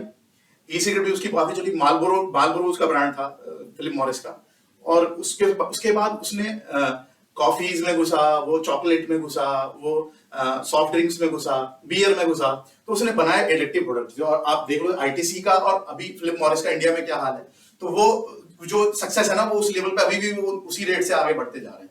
तो ये हैजॉग की वजह से उन्होंने अपना डाइवर्ट नहीं किया, फॉक्स की तरह इधर नहीं सोचे, वो तेल बेचने लग गया, वो पूरी कंपनी डूम लूप में चली गई। तो एक ये एग्जांपल था उसका hedgehog.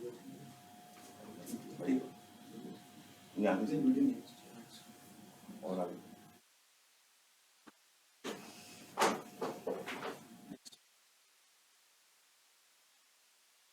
there is an example of flywheel effect that's called the Walgreens company, one of the major pharmaceutical company, and previously showed the graph of exponential and compounding effect and identify there the Hedgehog concept. And stick in this flywheel effect there is a simple step. Divide the work into a very small work, and उसको individual को responsibility सबको divide कर देनी है कि आपका क्या काम है, और राइट पर्सन को राइट रिस्पॉन्सिबिलिटी देते हुए इस फ्लाईव्हील को टर्न बाय टर्न वो घुमाएगा सर। इनिशियली जब वो टर्न बाय टर्न घुमाएगा तो मोमेंटम बहुत ज्यादा लगेगा, बट जैसे वो एक बार जाइंट फ्लाईव्हील घूम जाएगा by turn, second turn 1000 times, 100,000 times, फिर एक मोमेंट ऑफ इनर्शिया से उसको लेस फोर्स ड्रिवन ड्राइव करेगा। और कंपाउंडिंग इफेक्ट में जो भी कंपनी इस फ्लाईव्हील मॉडल्स पे काम करेंगी, एक्यूमुलेशन रिजल्ट, ये these people are self motivated and self driven, and the momentum comes and this flywheel goes and sustainable result over the period of time, and shown as earlier a lot of companies, example 11 companies. Here is the same is the doom loop, the case study of Kodak camera, which is जो codec camera ने अपनी technology transformation को ना समझते हुए अपने conventional camera पे ही stick रहा, वो डिजिटल कैमरा पे कभी भी स्विच नहीं हो पाया। क्यों? क्योंकि उसका हाई मार्जिन बिजनेस था, पेपर रोल और उसकी रील, वो उस बिजनेस पे हमेशा स्टिक रहा, और उसका 80% मार्केट शेयर वो कैप्चर कर रहा था। Video the way to yours.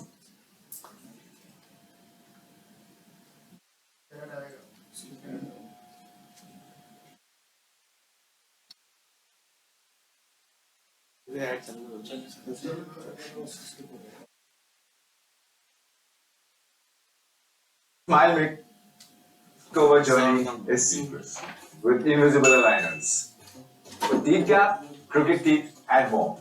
With over 2 lakh smiles designed, our aligner technology is equipped to treat simple to complex cases easily. Download the 2C app and book a scan now. It is actually very simple to make more than 3 lakhs per month from the comfort of your home by selling what you already know in terms of your knowledge. For this, you need Kodak, वो company जो एक time दुनिया के 80% film and camera market को control करती थी, सिर्फ एक गलती की वजह से सब कुछ, यहाँ तक कि आज के टाइम तो इस कंपनी का नाम तक सुनने को नहीं मिलता। हाँ, यह खबर आई थी कि अमेरिका की एक गवर्नमेंट एजेंसी से कोडक $765 मिलियन का लोन ले रही है, जिससे कि वो फार्मास्यूटिकल मार्केट में एंटर हो सके। लेकिन सवाल यह है कि एक ऐसी कंपनी जिनके प्रोडक्ट पूरी दुनिया में खुशियां बांटा करते थे, उन्हें कैमरे को छोड़ दवाइयां बेचने की आखिर क्यों जरूरत पड़ गई? तो दोस्तों बेसिकली ये कहानी शुरू होती है साल 1888 में, जब न्यूयॉर्क के रॉचेस्टर में रहने वाले जॉर्ज ईस्टमैन एक कैमरा बनाते हैं। इसका साइज बहुत कॉम्पैक्ट था और ये अपने जमाने के हिसाब से बेहद एडवांस हुआ करता था। कोडक कैमरा उस टाइम $25 का आता था और इसमें 100 फोटोज के लिए फिल्म हुआ करती थी। अपने इस कैमरा को पूरी दुनिया में पहुंचाने के लिए 23 मई 1892 को जॉर्ज ईस्टमैन कोडक कंपनी को शुरू करते हैं और बस यहीं से कोडक की जर्नी स्टार्ट होती है। कोडक बेसिकली 3 प्रोडक्ट्स बनाया करता था: कैमरा, उसकी फिल्म और फोटोज को प्रिंट करने वाले पेपर्स। ईस्टमैन अपने कैमरा को अमेरिका के अलग अलग शहरों में ले जाते थे, पर शुरुआत में उनकी कुछ खास सेल्स नहीं होती थी। कारण था कोडक कैमरा का हाई प्राइस, जो बहुत कम लोग ही अफोर्ड कर पाते थे। और फिर इसे देखते हुए जॉर्ज ईस्टमैन सेल्स स्ट्रेटेजी में एक मेजर चेंज करते हैं, जो कि कोडक की सक्सेस के लिए माइलस्टोन बनती है। अब आपने रेजर एंड ब्लेड स्ट्रेटेजी के बारे में तो जरूर सुना होगा। ये एक ऐसी बिजनेस स्ट्रेटेजी है जिसमें कंपनीज अपने मेन प्रोडक्ट को कम से कम प्राइस में सेल करते हैं और कॉम्प्लीमेंट्री प्रोडक्ट को हाई प्राइस का रखते हैं। जैसे कि रेजर बनाने वाली कंपनी रेजर को तो बहुत सस्ते में बेचती है, लेकिन उसको लगातार इस्तेमाल करते रहने के लिए जो ब्लेड चाहिए होती है उसे महंगे दाम पर बेचा जाता है। अब कोडक भी अपने बिजनेस में यही स्ट्रेटेजी का इस्तेमाल करता है और अपने कैमरे की प्राइस को कम कर देता है, जबकि वही फिल्म रोल और प्रिंटिंग पेपर्स में हाई मार्जिन रखता है। अब दोस्तों एक तरफ तो उन्हें अपने कैमरा में लगभग ना के बराबर प्रॉफिट होता है, लेकिन वही फिल्म रोल और प्रिंटिंग पेपर्स में वो 70% तक का मार्जिन रख पाते हैं। अब इस स्ट्रेटेजी को इम्प्लीमेंट करने के बाद कोडक की सेल्स काफी तेजी से बढ़ने लगी और इन्होंने अमेरिका से निकलकर अपनी फैक्ट्रीज फ्रांस, जर्मनी, यूके और ऑस्ट्रेलिया में भी एस्टेब्लिश कर लिया। कोडक का बिजनेस काफी तेजी से ग्रो हो रहा था और ये दुनिया के हर कोने में ही फिल्म कैमरास को पहुंचा रहे थे। लेकिन फिर आगे चलकर 1908 में कुछ ऐसा हुआ, इसने इस कंपनी को एक नई दिशा दी और सक्सेस की टॉप पर पहुंचाया। इस साल थॉमस एडिसन और कुछ दूसरे फिल्म प्रोड्यूसर्स मिलकर मोशन पिक्चर पेटेंट कंपनी की शुरुआत करते हैं। उस टाइम इस कंपनी का अमेरिकन फिल्म मार्केट में खासा दबदबा हुआ करता था। जॉर्ज ईस्टमैन इस कंपनी से डील करने में सफल हो जाते हैं और कोडक पूरी इंडस्ट्री में फिल्म का एकमात्र सप्लायर बन जाता है। इस समय कोडक लगातार अपने प्रोडक्ट्स को बेटर बना रहा था और इनोवेशंस पर काफी सारा पैसा खर्च कर रहा था। ईस्टमैन का विजन था कि कैमरा को वो इतना सिंपल बनाना चाहते थे जितना पेंसिल से लिखना होता है, और यही वजह थी कि जो कैमरा कुछ प्रोफेशनल स्टूडियोज तक ही सीमित थे, कोडक ने उन्हें आम लोगों के हाथों तक पहुंचाया। दुनिया भर में कोडक का क्रेज ऐसा था कि किसी बच्चे के पहला कदम चलने से लेकर किसी की शादी तक कोई भी इम्पोर्टेंट मोमेंट होता था, फोटोग्राफ कोडक के कैमरा से ही कैप्चर किए जाते थे और इन्हें कोडक मोमेंट्स का नाम दिया जाता था। पर दोस्तों जो कंपनी अपनी इनोवेशंस की वजह से ही सक्सेस की सीढ़ियां चढ़ रही थी, वो आने वाले समय में इसी की कमी का शिकार होने वाली थी, जिसके बारे में हम आपको वीडियो में आगे बताएंगे। लेकिन उससे पहले हम जान लेते हैं साल 1888 से 1968 के बीच 80 सालों के उस टाइम पीरियड के बारे में जिसे कोडक का गोल्डन एज कहा जाता है। इस टाइम ड्यूरेशन में Kodak film and camera market के 80% हिस्से को ग्लोबली डोमिनेट कर रही थी। कोडक के पास इतना पैसा था कि उनके सामने कोई भी कंपनी टिक नहीं पाती थी। जो भी कंपनी मार्केट में उनका कॉम्पिटिटर बनने की ट्राई करता था, कोडक उसे मुंह मांगे पैसे देकर खुद में मर्ज कर लेता था। ये ठीक वैसा ही है जैसा आज गूगल, मेटा और माइक्रोसॉफ्ट जैसे टेक जायंट्स करते हैं, और इसी की वजह से उन्होंने मार्केट में अपनी मोनोपोली एस्टेब्लिश कर ली है। कोडक के प्रोडक्ट्स की मैन्युफैक्चरिंग में कई केमिकल्स भी बनाए जाते थे जो दूसरी इंडस्ट्रीज के लिए भी काफी फायदेमंद थे। और फिर इसे देखते हुए ही कोडक ने ब्लड एनालाइजर, एक्सरे, फोटोकॉपियर और कई तरह के फार्मास्यूटिकल इक्विपमेंट्स की मैन्युफैक्चरिंग शुरू कर दी। वर्ल्ड वार 2 के दौरान इन्होंने अमेरिका के लिए RDX और हैंड ग्रेनेड जैसे वेपन्स भी बनाए थे और 1943 में कोडक मैनहट्टन प्रोजेक्ट का भी हिस्सा रहा था। वैसे हम आपको बता दें कि ये वही प्रोजेक्ट है जिसमें पहला न्यूक्लियर वेपन बनाया गया था। रेजर एंड ब्लेड स्ट्रैटेजी पर चल रहा उनका ये बिजनेस इतने पैसे कमा कर दे रहा था कि कोडक कोई भी नया इनोवेशन कर सकता था और उसमें मार्केट को डोमिनेट भी कर सकता था। पर 1970 आते आते कोडक के सक्सेस और उनका मार्केट डोमिनेंस उनके सर पर सवार होने लगा और इसी के चलते उन्होंने एक ऐसी अपॉर्चुनिटी मिस कर दी जो कि कंपनी की बर्बादी की वजह बनी। साल 1975 में कोडक के एक इलेक्ट्रिकल इंजीनियर स्टीवन सैसन ने डिजिटल कैमरा का एक प्रोटोटाइप बनाया जिसमें कि 0.1 मेगापिक्सल का लेंस लगा हुआ था। यह एक रिवोल्यूशनरी इन्वेंशन था, लेकिन जब स्टीवन अपना इन्वेंशन कोडक के हायर ऑफिशियल्स के सामने प्रेजेंट करते हैं तो वो इस आइडिया को ठुकरा देते हैं। वैसे साल 1989 में कोडक के ही एक मार्केट एनालिस्ट लैरी मैटेशन एक रिपोर्ट पेश करते हैं जिसके अकॉर्डिंग 2010 तक digital camera traditional film cameras को पूरी तरह से रिप्लेस कर देंगे। पर कोडक के हायर ऑफिशियल्स इस रिपोर्ट को भी सीरियसली नहीं लेते और वही पुराने फिल्म कैमरा को ही बेचने में उलझे रहते हैं। अब दोस्तों डिजिटल कैमरा को सीरियसली न लेने के पीछे भी मेनली दो रीजंस थे। पहला तो ये कि उस समय तक कोडक का फिल्म कैमरा बिजनेस न सिर्फ अच्छे से चल रहा था बल्कि लगातार ग्रोथ भी कर रहा था, और दूसरा रीजन ये था कि कोडक का रेवेन्यू कैमरा की सेल्स पर नहीं बल्कि फिल्म रोल और प्रिंटिंग पेपर्स के बिजनेस पर डिपेंड करता था, जिसकी डिजिटल कैमरा में कोई जरूरत नहीं थी। हालांकि कोडक को सबसे बड़ा झटका तब लगता है जब साल 1980 में जापान की company Fuji film American market में एंटर होती है। इस समय कोडक कंपनी की स्टेटस क्या करती थी, अगर इसे मैं नंबर्स में बताऊं तो ये दुनिया की टॉप 10 कंपनीज में गिनी जाती थी। फिल्म मार्केट में इसका शेयर 95% और कैमरा मार्केट में 85% था। साथ ही कोडक की सेल्स $10 बिलियन से भी आगे पहुंच चुकी थी, जो कि उस समय के हिसाब से बहुत ज्यादा बड़ा नंबर था। अब फ्यूजी फिल्म के पास मार्केट शेयर तो नहीं था, पर उन्होंने अपनी प्रोडक्शन कैपेसिटी और चीप लेबर के चलते कैमरा की प्राइस को काफी कम कर दिया था, जिससे कि अमेरिकन मार्केट में उनकी सेल्स लगातार बढ़ने लगी। साल 1984 में जब अमेरिका के लॉस एंजलिस में ओलंपिक्स हुए तो इसकी ऑफिशियल फिल्म की बिड में फ्यूजी फिल्म ने कोडक को हराकर जीत ली थी। अब दोस्तों कोडक के तो ये गले ही नहीं उतर रहा था कि एक विदेशी कंपनी उन्हीं के देश में आकर उनके ही डोमिनेंस को चैलेंज कर रही है। फ्यूजी फिल्म मार्केट में सस्ते और अच्छे प्रोडक्ट्स लाती जा रही थी और अब इस सिचुएशन में कोडक के पास दो ऑप्शंस थे। पहला कि वो बड़ी कंपनी होने का फायदा उठाए और इनोवेशन से फ्यूजी फिल्म को उन्हीं की चाल में हरा दे, और दूसरा कि वो फ्यूजी फिल्म से बदला लेने की कोशिश करता रहे। अब दोस्तों अनफॉर्चुनेटली कोडक ने दूसरा ऑप्शन चुना और बहुत बड़ी गलती कर बैठा। वहीं दूसरी तरफ फ्यूजी फिल्म ने कंपटीशन को साइड में रखकर इनोवेशंस पर ध्यान दिया और मार्केट में डिजिटल कैमरा को भी लॉन्च कर दिया। अब दोस्तों साल 1975 में अगर हम वापस चलें तो डिजिटल कैमरा पहले कोडक ने ही बनाया था, पर उन्होंने इसकी रिसर्च एंड डेवलपमेंट को कभी आगे बढ़ाया ही नहीं। अगर कोडक ने उसी समय एक्शन लिया होता उन्हें फर्स्ट मूवर एडवांटेज मिलता और ये कंपनी डिजिटल कैमरा के मार्केट में भी आज किंग होती। लेकिन यहाँ पर कोडक सिर्फ फ्यूजी फिल्म से बेवजह कंपटीशन में लगी रही और उन्होंने अपने बिजनेस को चौपट कर लिया। एक्चुअली कोडक लोगों को ये समझाना चाहती थी कि ट्रेडिशनल फिल्म कैमरा कैसे डिजिटल कैमरा से बेटर है और डिजिटल कैमरास का इस्तेमाल करके वो क्या क्या मिस करेंगे। जैसे कि उनका कहना था कि डिजिटल कैमरास की फोटो कभी भी लोगों को ट्रेडिशनल प्रिंटिंग पेपर वाली फोटोज का टच एंड फील एक्सपीरियंस नहीं दे सकती। हालांकि ये बात सच तो थी, पर दुनिया भर में डिजिटल लिटरेसी काफी तेजी से बढ़ रही थी और लोगों का झुकाव भी डिजिटल कैमरा की तरफ ही था। पर दोस्तों यहाँ पर कोडक अपनी बात पर अड़ी रही और कस्टमर्स के फीडबैक को इग्नोर करती गई। अब दोस्तों इस दौरान फ्यूजी फिल्म मार्केट में अपनी डोमिनेंस बढ़ाता जाता है और 17% मार्केट शेयर को कैप्चर कर लेता है। कोडक और फ्यूजी फिल्म की राइवलरी के बीच कैमरा मार्केट में कैनन, निकॉन और सोनी जैसे प्लेयर्स भी एंटर होते हैं और उनके हिस्से में भी थोड़ा बहुत। हालांकि आखिरकार 90 के दशक में कोडक भी अपना डिजिटल कैमरा लॉन्च करती है और उनका ये प्रोडक्ट दूसरी कंपनी के प्रोडक्ट्स के मुकाबले काफी बेकार साबित होता है। 2003 तक digital camera market film camera market को पीछे छोड़ देता है और फिर डिजिटल कैमरा मार्केट में खुद को पिछड़ते हुए देख कोडक की मैनेजमेंट इसके रिसर्च एंड डेवलपमेंट में $2 बिलियन से भी ज्यादा इन्वेस्ट करती है और 1000 से ज्यादा नए एम्प्लॉइज को जॉब देती है। और दोस्तों इन सभी एफर्ट्स की वजह से 2005 तक Kodak American digital camera market में 40% मार्केट शेयर के साथ में नंबर 1 बन जाती है।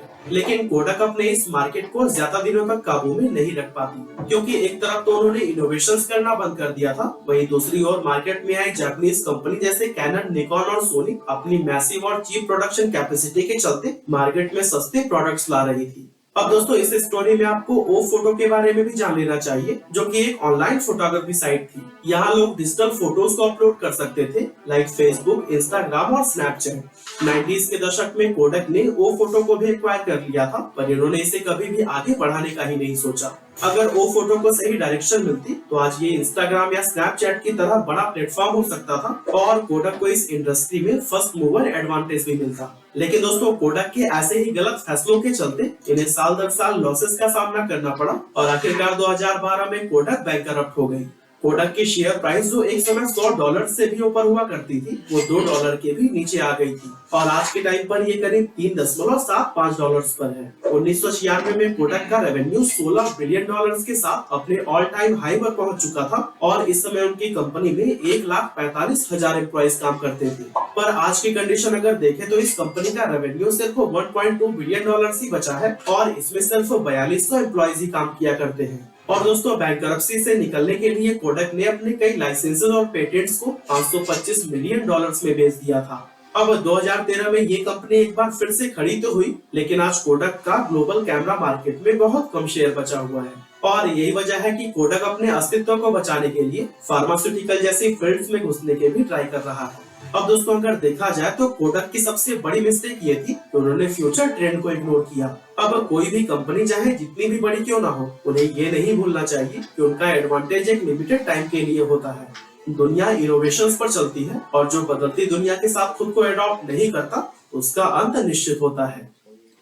Why and how I make more money? Sir इस पे जो टेक्नोलॉजी ट्रांसफॉर्मेशन की बात हुई, जैसे कोडक ने अपना रिजल्ट दिखाया कि मैं ये अपने कन्वेंशनल कैमरा को डिजिटल कैमरा से नहीं स्विच करूंगा, तो over the period of time वो डूम लूप में फंसती गई, रिजल्ट्स बेकार आते गए, डाइवर्सिफाई उसने बिजनेस करा नहीं, कई रैंडम एक्शन ले लिए without understanding the root cause and market research, तो वो डूम लूप में फंसते आखिरी में सर उसका डाउनफॉल स्टार्ट हो गया। ये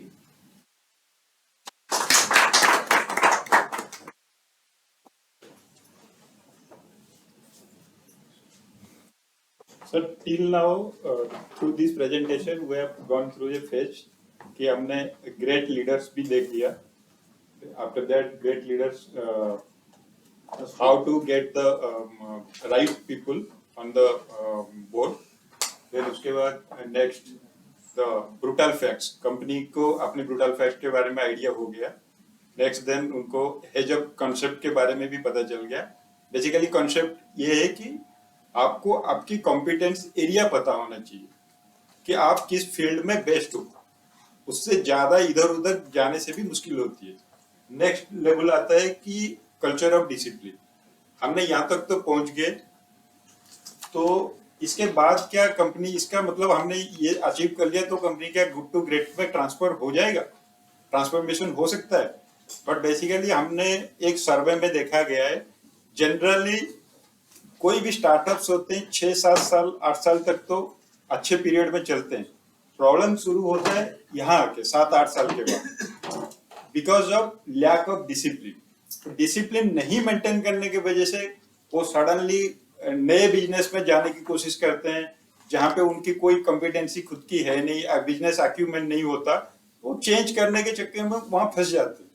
तो ज्यादातर ये डिसिप्लिन का वही है कि डिसिप्लिन, आपने डिसिप्लिन पीपल हायर किया, hire and retain individuals were self discipline committed for excellence. Then discipline thought आपने एक बनाया कि एक क्रिटिकल थिंकिंग करके डिसीजन ऑब्जेक्टिव एनालिसिस करके डाटा ड्रिवन आपने किया। नेक्स्ट है आपने डिसिप्लिन एक्शन लिया।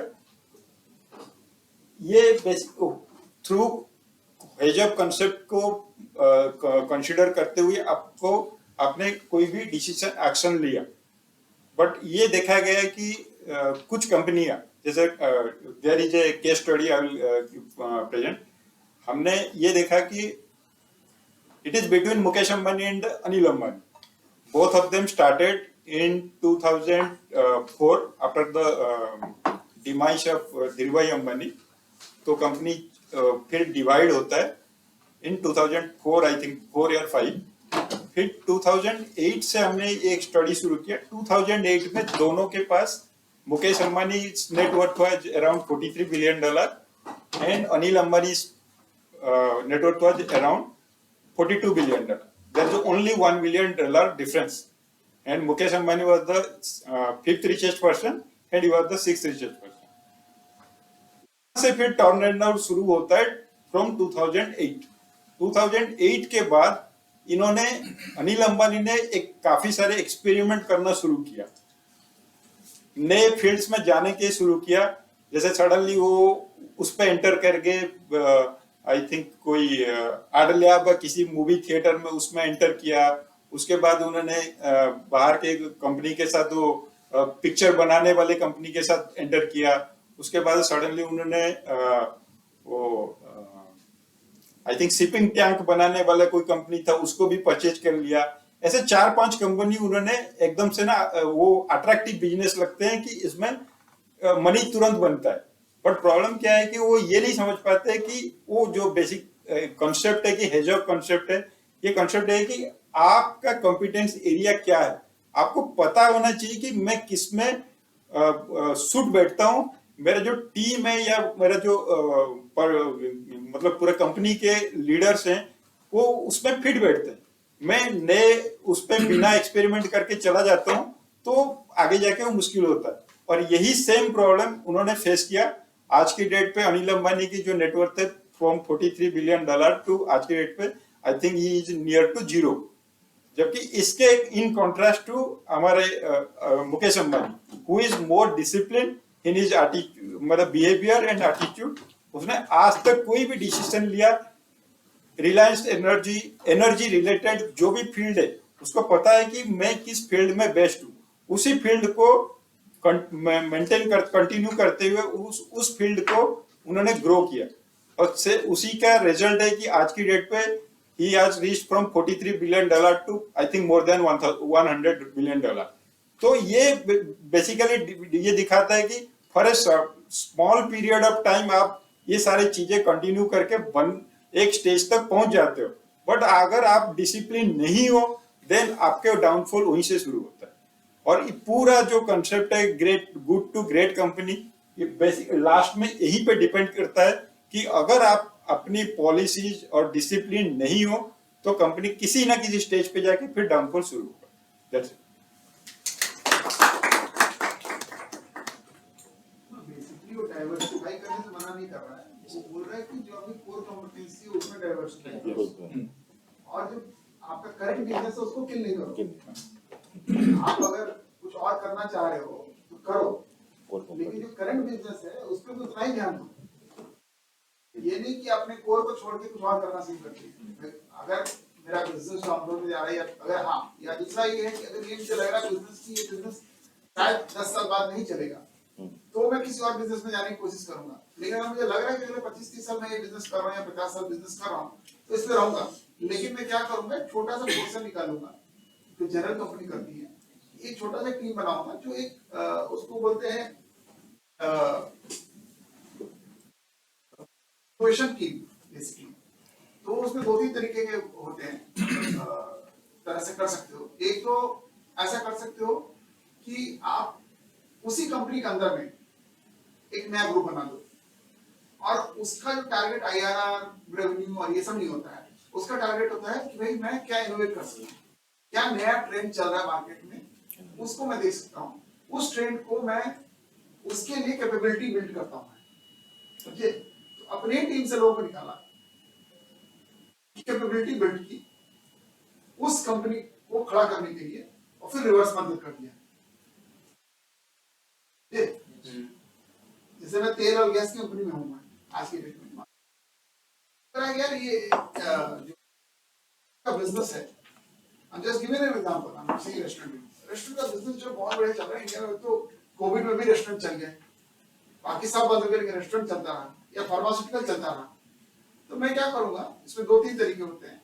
इसमें पहला तरीका ये होता है कि आप अपनी टीम में से एक सब ग्रुप बनाओ, उस कंपनी में ही रखो, उनकी सारी जो चीजें वो कंपनी के थ्रू ही चल रही है और वो इनोवेट करते रहेंगे, ट्रायल करते रहेंगे, ये करते रहेंगे, वो करते रहेंगे. और फाइनली अगर लगता है मुझे कि वो सक्सेसफुल हो पाएगा, उसका एक अलग फ्रेमवर्क है, मैं आप लोग को भी सिखाऊंगा. मैं इस पे कोर्स किया 4-5 महीने का, तो उसमें वो बताया जाता है एंटरप्रेन्योरशिप ये क्या कोर्स है, वो एंटरप्रेन्योरशिप इनोवेशन एंड डेवलपमेंट का कोर्स है। कंपनी मैंने किस कंपनी करवाया था कैंपस से। तो सर इसमें हैजॉग भी लगा सकते हैं वैसे, क्योंकि जैसे हमारी कंपनी का ना विजन है कि ग्रीन एनर्जी, तो पॉल्यूशन कम करने का हमारा ये, तो हम ऐसा रेस्टोरेंट खोल सकते हैं जो लेस पॉल्यूटेड हो, मतलब हैजॉग इसमें भी ऐड कर सकते हैं। जो नया बिजनेस खोलने का तरीका मैं बता रहा हूं, कैसे खोलते हैं नया बिजनेस खोलने के लिए आपको कोर को मार्केट नहीं करना, कोर में काम करते रहिए, आप टीम एक निकालिए जो वो करता रहेगा, और उसको आप वो टारगेट्स नहीं दे सकते कि भाई तुम 30 करोड़ का बिजनेस बना के लाओ, ये करो, वो टीम समझो कि एक्सपेंडिचर करेगी। तो या तो दूसरा होता है कि एक अलग कंपनी बना दिया, ठीक है, मर्जर सबको वापस अंदर लाना है, एक अलग ही कंपनी बना दिया और उसको बोला भाई तू मार्केट में जाओ, देखो क्या नया चल रहा है, नया ट्रेंड क्या चल रहा है। अच्छा अभी ब्लिंकिट टाइप की कंपनी चल रहा है, ठीक है, तो ब्लिंकिट की कंपनी बना दी, ब्लिंकिट टाइप की कंपनी वो चलती रहेगी। अगर वो सक्सेसफुल हो गया और इतना बड़ा हो गया कि वो अलग कंपनी बना सकते तो अलग ही बनेगी, नहीं तो मैं रिवर्स मार्केट कर दूंगा, अपने मिला दूंगा। तो कैपेसिटी बिल्डिंग करनी पड़ेगी। बिना कैपेसिटी, जो बात कर रहा है ये कि जो भी हेड्स ऑफ है वो कैपेसिटी है, if I am able to build that capacity और वो capability, then I can do that business. But most of the company क्या करती है, वो दिखती है कि अरे ये भी तो इसमें घुस जाते हैं। घुसने से पहले आपको एक छोटी टीम बनानी पड़ेगी जो उस कंपनी को समझे, उस बिजनेस को समझे, उससे आगे बड़ी कैपेबिलिटी बिल्ड करे, फिर आप बना सकते हैं, ठीक है। तो ज्यादातर मिस्टेक जो होती है कंपनियों की वो यही होती है कि वो कैपेबिलिटी बिल्ड नहीं करते। बिना कैपेबिलिटी, जो तुम बोल रहे हो कि वो लोग तो उसके लिए ट्रेंड है, साबुन तेल बेच हम बेच ही नहीं सकते, क्योंकि हमको तो आदत ही नहीं साबुन तेल बेचने की। भाई साबुन तेल बेचने की कला अलग है। साबुन तेल का मार्केट बहुत तेज चला तो मैं भी खोल दूं साबुन तेल, नहीं। कैपेबिलिटी, कैपेसिटी और कैपेबिलिटी होनी चाहिए उस चीज की, और वो आपको डेवलप कर सकते हो। उसका एक बहुत बड़ा एग्जांपल है 3M company. 3M company mining company थी, आज दुनिया की क्या नहीं बनाती हो, बट उन्होंने कैपेबिलिटी बिल्ड की उसकी। ऐसा नहीं कि माइनिंग बिजनेस छोड़ के उन्होंने सिर्फ, या BMW साइकिल बनाती थी तो साइकिल से BMW कार कैसे बना दी, बनाया ना, साइकिल बनाती थी, कार बनाती है। वो कैपेबिलिटी बिल्ड करनी पड़ेगी। प्रॉब्लम क्या होती है कि हम सीधे जंप कर जाते हैं, अरे यार चलो कल कौन नॉट नेम बट ये करेंगे, और उसकी कैपेबिलिटी तो है नहीं आपके पास। चलो आगे। So nothing wrong in diversifying your business. If you got enough money, you got capability, you can diversify. But एक कंपनीज हैं जो 20-20 बिजनेस, सैमसंग देखो, दुनिया की इतनी बड़ी कंपनी है, तो वो पता नहीं क्या करती है, वो बुर्ज खलीफा तक बनाती है। कर सकते हैं, लेकिन उस सबके अलग अलग डिवीजन है। सेम डिवीजन का रावण राजीव कुमार को बोला सर कल से तुम साबुन तेल बेचना शुरू कर दो, तो खोल दिया हमने कंपनी में, साबुन तेल ले आओ बेचो, तो बहुत फेल हो और पैसा बहुत वेस्ट हो। चलो आगे। Good morning all of you. अभी तक हमने बात की है ग्रेट लीडर्स की, हैजो कॉन्सेप्ट की और Neville effect and Doom loop की। अब हम थोड़ा मैनेजमेंट से हटके एक टेक्नोलॉजी का फील्ड है जो न्यू इनोवेशंस, पेटेंट्स, इनके बारे में बात करेंगे कि ये चीज़ें किसी भी इंडस्ट्री, किसी भी कंपनी, किसी भी सोसाइटी के लिए कैसे एक बून हो सकती हैं या कर्ज भी हो सकती हैं। ये बुक मैंने देखी थी, इसके कुछ एग्जांपल्स थे और साथ में एक मैंने इंडियन कॉन्टेक्स्ट में भी, एक मेडिकल फील्ड में और भी कुछ एग्जांपल है जो मैं दूंगा। एक लेट 90s में एक काफी बड़ा बूम आया था जिसको बोलते हैं .com।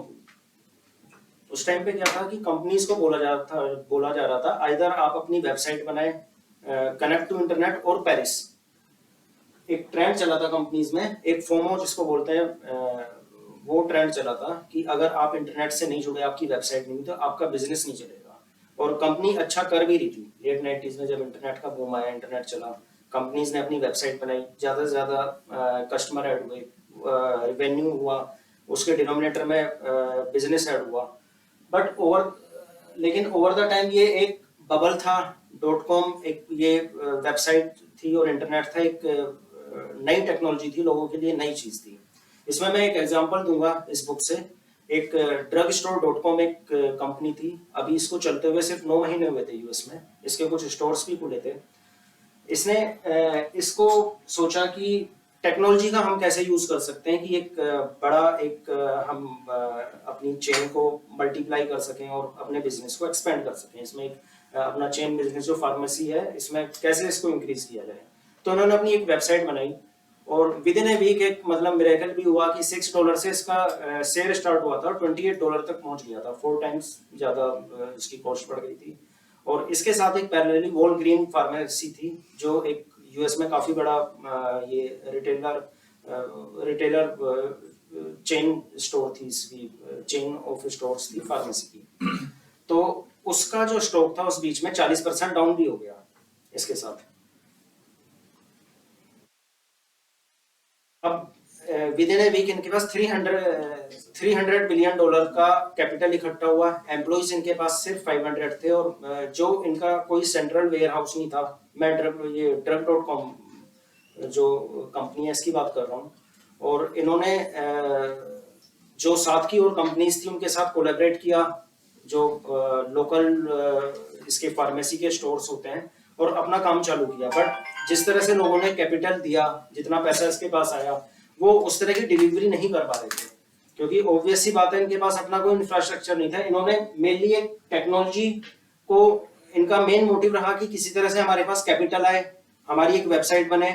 और केवल इन्होंने सोचा कि इंटरनेट से जुड़ने के बाद और एक वेबसाइट बना देने के बाद ये एक रन वाले फेज में जाएंगे और इनका बिजनेस मल्टीप्लाई होगा।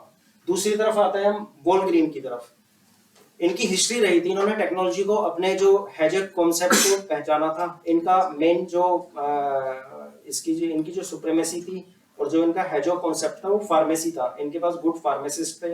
इनके जो फार्मासिस्ट थे, इवन चीफ इंफॉर्मेशन ऑफिसर जो लेट 90s में इसका वॉलग्रीन का था, वो एक फार्मासिस्ट था, कोई मतलब टेक्निकल या आईटी स्पेशलिस्ट इस टाइप का बंदा नहीं था। इन्होंने आईटी को जो वेबसाइट को, जो ये वेबसाइट होती थी और इंटरनेट होता था, इसको समझा कि हम अपने बिजनेस में इसको कैसे इंक्लूड कर सकते हैं। मैं अपने बिजनेस को कैसे कस्टमर्स के साथ जुड़ सकता हूँ। ऑनलाइन प्रिस्क्रिप्शन ऐड हो, जो यूएस में क्या होता है, प्रिस्क्रिप्शन जैसे इंडिया में ज्यादातर सभी एक ब्रांड नेम से दवाइयां लिखते हैं, यूएस में ऑप्शन होता है, वहां पे जेनरिक नेम भी होता है। जेनरिक नेम में सिर्फ वो सोल्ट का नाम लिखेंगे, किसी ब्रांड का नाम नहीं लिखेंगे। तो सोल्ट का नाम, जो पहले से एक फार्मेसी कंपनी है जिनके पास अच्छे फार्मासिस्ट हैं, जिनका अपना स्टॉक भी है, एक सेंट्रल वेयर हाउस है, तो जिनको इस बिजनेस की कोर नॉलेज अच्छी है, तो उनकी डिलीवरी जो होगी वो ज्यादा अच्छी होगी रादर देन एक नई कंपनी जो 9 महीने पुरानी कंपनी है। अगर वो जेनरिक प्रिस्क्रिप्शन के ऊपर काम करेगी और कोई भी किसी भी दवाई का कोई सॉल्ट है, उसके अलग अलग जेनरिक में क्या होता है 10 से 12 अलग जो पेटेंट फ्री होते हैं, जिनका पेटेंट नहीं होता, जो फ्री टू ऑल हो जाते हैं, इस तरह के ब्रांड आ जाते हैं। वो काफी लो कॉस्ट होते हैं। उनकी इफेक्टिवनेस भी देखनी होती है कि पास्ट में हो सकता है वो जेनरिक दवाई है लेकिन वो काम ना करे, और हो सकता है वो जेनरिक है, कोई कंपनी है वो अच्छा काम करे। ये जो डाटाबेस था ये वॉलग्रीन के पास था। इनका डाटाबेस पहले से काम कर रहे थे, तो इनका डाटाबेस काफी स्ट्रॉन्ग था। इन्होंने फिर अपनी एक वेबसाइट डिजाइन की, उसमें इन्होंने बोला कि आप सिर्फ ऑनलाइन इसमें प्रिस्क्रिप्शन डालो, ऑल ओवर द यूएस, किसी भी स्टेट में आपको कभी भी जाना हो, एडवांस में जब दवाई चाहिए, आप अपना प्रिस्क्रिप्शन लेके जाओ, उसे ऑनलाइन वहां पे उसकी डिटेल्स डालो। आप गाड़ी से भी मत उतरो, जस्ट आप विंडो से अपना प्रिस्क्रिप्शन दो, अमाउंट दो, और आपको आपकी दवाई मिल जाएगी। इस तरह की फैसिलिटी उन्होंने इसको इंटरनेट के थ्रू अपने कस्टमर्स को दी। और in course of time couple of years जो drug.com थी लॉस में आती चली गई, वो काम नहीं कर पाई, और वॉलग्रीन ने क्या किया कि drug.com को ही एक्वायर कर लिया। अगर हम पास्ट हिस्ट्री भी अगर देखें इसकी वॉलग्रीन की, ऐसा नहीं था कि इंटरनेट के आने के बाद ऐसा हुआ था। इंटरनेट से उसे पैसा मिल गया, स्टार्टिंग की एक रेस मिल गई उसको, लेकिन इंटरनेट से वो बिजनेस नहीं चला पाया। लेकिन वॉलग्रीन की अगर हम हिस्ट्री देखें, टेक्नोलॉजी को कैसे उन्होंने राइट टाइम पे यूज किया और कैसे उन्होंने एक्सीलरेट किया। इससे पहले उन्होंने इंटरकॉम्स का यूज किया था, नासा से एक सैटेलाइट रेंट लिया था, और अपने all over the US India से 4 टाइम्स लार्जर है लैंड एरिया में। इनके जो रिटेल स्टोर्स हैं पूरे यूएस में, इन्होंने अपने सेंट्रल वेयर हाउस से और रीजनल वेयर हाउस और जो इनके रिटेल स्टोर थे सभी को इंटरकॉम से कनेक्ट किया था।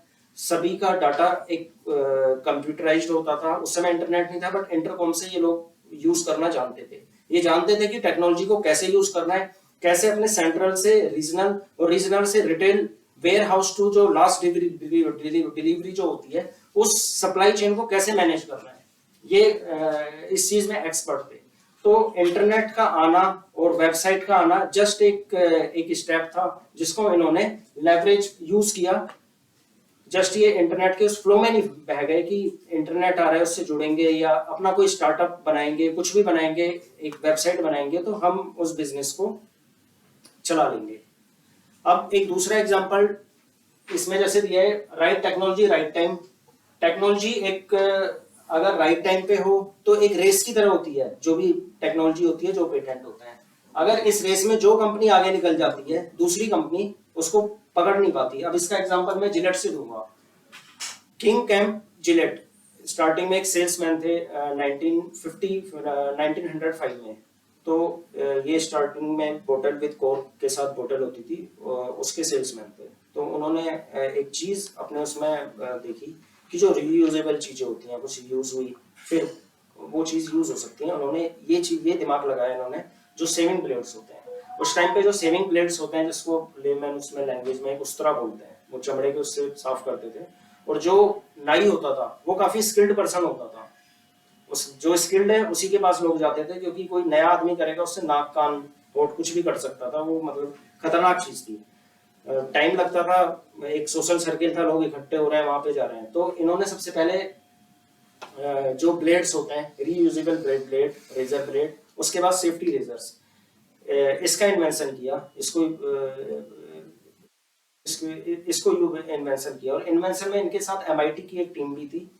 इन्होंने ब्लेड्स बनाए। ब्लेड्स में मेनली जो इंसोल्ट मैं बताऊं, इन्होंने मेनली जो टेक्नोलॉजी यूज की थी, पहले इन्होंने डायमंड कोटेड, फिर प्लेटिनम कोटेड, फिर उसके बाद सेफ्टी रेजर्स, जिससे कोई अनस्किल्ड आदमी चाहे रिंकल्ड स्किन हो, किसी भी तरह से रेजर को चलाएगा, स्किन नहीं कटेगी उससे। इस तरह से इन्होंने टेक्नोलॉजी का यूज किया। और टेक्नोलॉजी भी एक ब्लेड बनाने में उस टाइम पे कोई ये नहीं सोच सकता था कि हाई टेक्नोलॉजी जस्ट एक शार्पन नाइफ को साफ करने वाली चीज है। इन्होंने जो टेक्नोलॉजी यूज की थी, लेजर मशीनिंग, जो सोफिस्टिकेटेड जो medical instruments, implants, pacemakers इसमें यूज होती है, उस टेक्नोलॉजी में इन्होंने इनोवेट किया। उसमें इनका काफी मतलब पैसा भी लगा था।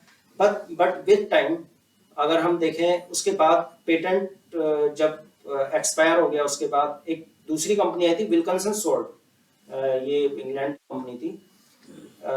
उसने भी ये चीजें की, बट एक जो रेस जो बोलते हैं ना, आगे निकलने वाली चीज, आज की डेट में जो ये जिलेट है, इसका all over the world 60% share है केवल इसमें रेजर ब्लेड्स में।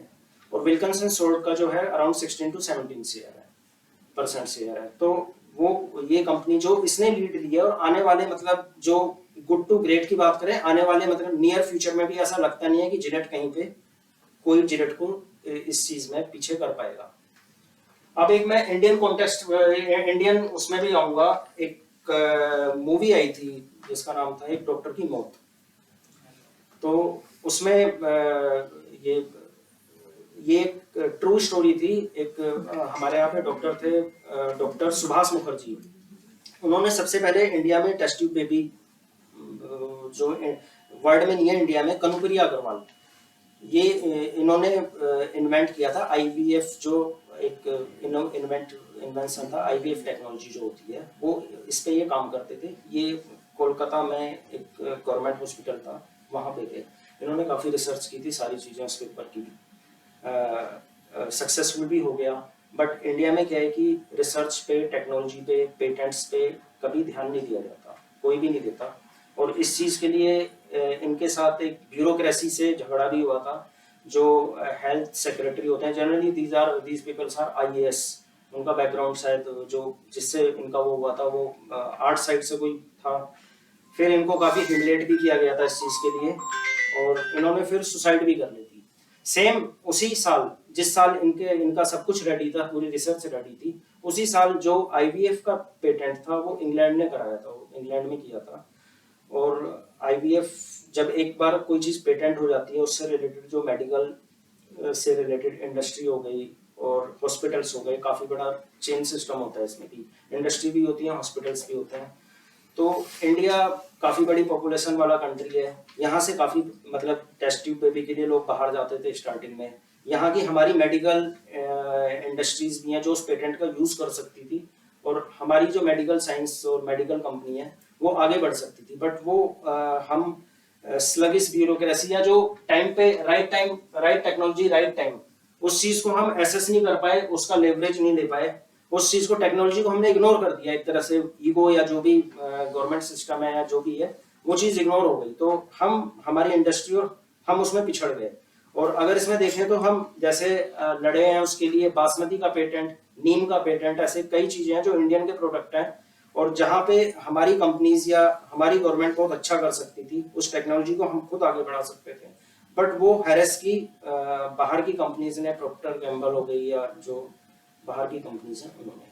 तो टेक्नोलॉजी का इन शॉर्ट अब मैं लास्ट में यही बताऊंगा कि टेक्नोलॉजी, किसी भी चीज को कोई नई टेक्नोलॉजी लेता है, किसी भी कंपनी को जरूरत है अपनी जो बेसिक उसकी कोर कॉम्पिटेंसी है, जो उसके हेजहोग जो है उसको कैसे उसको एक्सेलरेट कर सकता है। जो ग्रेट लीडर्स होते हैं वो, उनका जो नजरिया होता है, जो टेक्नोलॉजी को देखने का तरीका होता है, वो आगे फ्यूचर तक को देखते हैं कि इस टेक्नोलॉजी का हम कैसे यूज कर सकते हैं। वो उस टेक्नोलॉजी को एब्जॉर्ब करते हैं, उस टेक्नोलॉजी के साथ मतलब कंसल्टेंट हायर करना या उस टेक्नोलॉजी के साथ उसको लीड नहीं करने देते कि कोई टेक्नोलॉजी का मास्टर आदमी आए वो हमें लीड करे, वो खुद उस टेक्नोलॉजी को एब्जॉर्ब करते हैं। तो ये चीज जरूरी है कि टेक्नोलॉजी का यूज कैसे किया जाए, हम इसका यूज करके, कई फेलियर भी हुए हैं, कोडेक का फेलियर हुआ है, ये ड्रग स्टोर कई फेलियर भी हुए हैं, और कई लोगों ने टेक्नोलॉजी का यूज करके, जैसे जिलेट ऐसा जाइंट है कि उसको अब कोई हिला भी नहीं पाएगा शायद, नियर फ्यूचर में तो मैनेजमेंट की प्रॉब्लम ही तो अलग है, बट उसको कोई हिला नहीं पाएगा। तो टेक्नोलॉजी का यूज जो है वो मतलब it is not a leading factor but is a great accelerator, एक बूस्ट है जो किसी भी इंडस्ट्री को एक मतलब पिनेकल पे, एकदम हाइट पे पहुंचा सकता है, किसी भी सोसाइटी को या इंडस्ट्री को कहीं भी पहुंचा सकता है।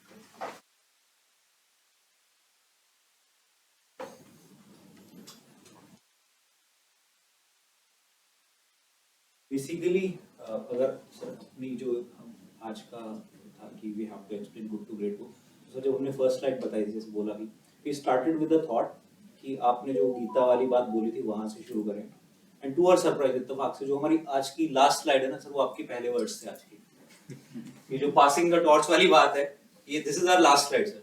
तो इत्तेफाक से those were your first words, जब आते ही आपने बताया कि आपको खुद इनिशिएटिव लेना है, मेरा इंटेंट जो है सब करने का, that is to pass on the torch. तो सर ये बुक भी वही कहती है कि जो लेवल 5 लीडर्स हैं, जो ग्रेट कंपनीज हैं, वो लेगेसी कल्टीवेट करती हैं, वो प्रिपेयर करते हैं down the line, they search out for the people जो कल्चर को आगे लेकर जा सके। That is another great feature कि ऐसा नहीं होना चाहिए। अगर देखें contrary to good to great leader, जो सेलिब्रिटी लीडर्स हैं, वो कोशिश करते हैं कि हाँ I will claim all the success, और उसके बाद जैसे ही वो कंपनी से निकलते हैं, example was Chrysler, mister Gault was there, उन्होंने कंपनी को ऊपर ले गए और द मोमेंट ही लेफ्ट कंपनी कोलैप्स हुई, डाइमलर बेंज ने उसको एक्वायर कर लिया। तो contrary to it, good to great leader कोशिश करते हैं कि पास ऑन करके एजेंडा, उनका जो इंटरेस्ट होता है that is towards the organisation. वो चाहते हैं कि ऑर्गेनाइजेशन हमेशा चलती रहे, आइदर विद मी और विदाउट मी। सो वो एक बहुत इंपॉर्टेंट कंसेप्ट है। एंड सस्टेनेबल ग्रोथ, जो बिल्ड टू लास्ट की बात करते हैं, एंड में जिम कॉलिंस कहते हैं कि though this book came after built to last, उनकी पहली बुक थी उसके सक्सेस के बाद, बट इट्स मतलब थॉट ये था कि सीक्वल है उसका, लगता है उसका सीक्वल है, but it's a prequel of it, कि आपको कुछ भी बिल्ड टू लास्ट बनाने के लिए उसको गुड टू ग्रेट लेकर जाना पड़ेगा, और ग्रेट पर पहुंचने के बाद सस्टेन करना पड़ेगा। So that is the end of it sir. That's all from our side. Thank you sir. काफी अच्छा प्रेजेंटेशन है, and I must say that it is improve version from the first one. आप लोगों ने काफी ज्यादा पढ़ा, रिसर्च किया, और काफी जो रियल लाइफ एग्जांपल्स हैं जो इंडियन कॉन्टेक्स्ट में है वो भी बात की, और अपने बुक का थीम तो बुक का रखा, लेकिन जो कॉन्टेक्स्ट है या जो ये है वो नया बताया आपने। आप चाहते तो उसके भी सारे एग्जांपल्स एप्पल का या जी का कोट कर सकते थे जिसमें उन्होंने बात की है, आप लोगों ने शायद वो एक कॉन्सेप्ट छोड़ दिया जो बुलेट फायर वाला जी वाला था कि आप टेस्ट करो पहले, तो वो एक मिसिंग मुझे लग रहा कि आपने वो छोड़ दिया कि वो जो बोलता है कि आप जब बुलेट फायर कर रहे हो तो टेस्ट करो पहले, पहले एक बार फायर करो, देखो क्या होता है। Don't fire all your bullets in one time, ऐसा कुछ शायद इसमें कहीं पे वो सर कंसेप्ट तो सारे कवर करें, देख लेंगे कहाँ मिस किया है। मतलब कहीं पे तो कॉन्सेप्ट सारे कवर किए, लेकिन ये जो उसमें एक ट्रायल वाले कहीं पे तो है वो, अरे तो बहुत साल पहले पढ़ा है, मुझे याद नहीं है। शायद जी के केस में उसने बात की है कि आप सभी कुछ एक साथ नहीं चला दो गोली, सारा गोली एक साथ नहीं चलाने का, पहले एक गोली चलाने का देखने का क्या हो रहा है, फिर दूसरा गोली चलाओ, फिर तीसरा गोली चलाओ, फिर देखो हाँ ये सेट हो गया, फिर तब आगे बढ़ो। मतलब बेसिकली होता है ट्रायल करो और परफेक्शन लाओ, ट्रायल में परफेक्शन लाओ। और बाकी प्रेजेंटेशन बहुत ही अच्छी थी और बहुत अच्छा लगा कि इस बार not a one man show, it was a group, so that means everybody has read that book and that is the basic concept. It is not अगर प्रेजेंटेशन देना है तो एक आदमी को नॉमिनेट कर देता है, कोई तू पढ़ ले और नाम कर दे, ये हमारा वो ये नहीं है। हमारा ये है कि भाई आप सभी पढ़िए, आपस में कोलैबोरेट करिए, अंडरस्टैंड करिए और बात करिए, ठीक है। So very good and we hope to see much more, another 5 books to go and इसका एक और बुक है जो आप इंटरेस्टेड हो तो पढ़िए, हाउ माइटी फॉल, वो बहुत अच्छी बुक है जिन पर कि अच्छी कंपनियां कैसे डूब गई, तो उसमें उन्होंने क्या मिस्टेक किया, तो that's book name is how mighty fall. इसके 3 बुक्स हैं, काफी फेमस है। तीसरी बुक है माइटी, इसके बाद शायद उन्होंने लिखी थी वो हाउ माइटी फॉल, वो बुक बहुत अच्छी। हम लोग माइटी कंपनी हैं तो आपको पढ़ना बहुत जरूरी है। एग्जाम्पल पढ़ा है लेकिन बाकी सब इसमें बहुत कुछ एग्जाम्पल दिए गए, ट्रेड्स दिए गए। बेसिकली क्या ना, आप बुक में जब भी पढ़ते हैं तो ये पढ़िए ट्रेड क्या होती है, तो कौन कौन सी मिस्टेक्स होती है, छोटी जानता सब लोग है क्या है उसको इग्नोर कर देता है, प्रॉब्लम ये है। तो और लीडरशिप पाइपलाइन डेवलप करना बहुत जरूरी है किसी भी कंपनी के लिए। अगर आप लीडरशिप पाइपलाइन डेवलप नहीं कर रहे हैं तो you are not a company. आप इसी भरोसे जी रहे कि मैं ही सब कुछ ज्ञान लेके बैठा हूं, मैं भगवान कृष्ण हूं और किसी को तो ज्ञान दूंगा नहीं। भगवान कृष्ण ने ज्ञान दिया ना, आज गीता का ज्ञान दिया तो नहीं गीता पढ़ रहे हैं। इतने लोगों ने अभी ये जिन कॉलिंग होता नहीं, मैंने सब के लिए अपने बात में किसी को बताने की जरूरत नहीं। आपको ज्ञान और ज्ञान बांटने से कभी कम नहीं होता है, ज्ञान बांटने सबसे ज्ञान बढ़ता है। बहुत कुछ चीजें मैंने आप लोगों से सुनी, बहुत कुछ सीखा मैंने, बहुत कुछ समझा, कुछ अलग एग्जाम्पल सुने, तो ज्ञान जब आप बांटेंगे तो नया ज्ञान सीखेंगे। So well done, very good. अगला वोलेंटियर वाला टीम करेगा, अभी देखो कौन पहला वोलेंटियर करता है। हमारा है लेकिन नेक्स्ट सैटरडे तो शायद दशहरा है तो नहीं कर पाएंगे, उसके नेक्स्ट वीक एक ही चीज है sir, good to great recording बंद करें। हाँ रिकॉर्डिंग बंद करें। The company always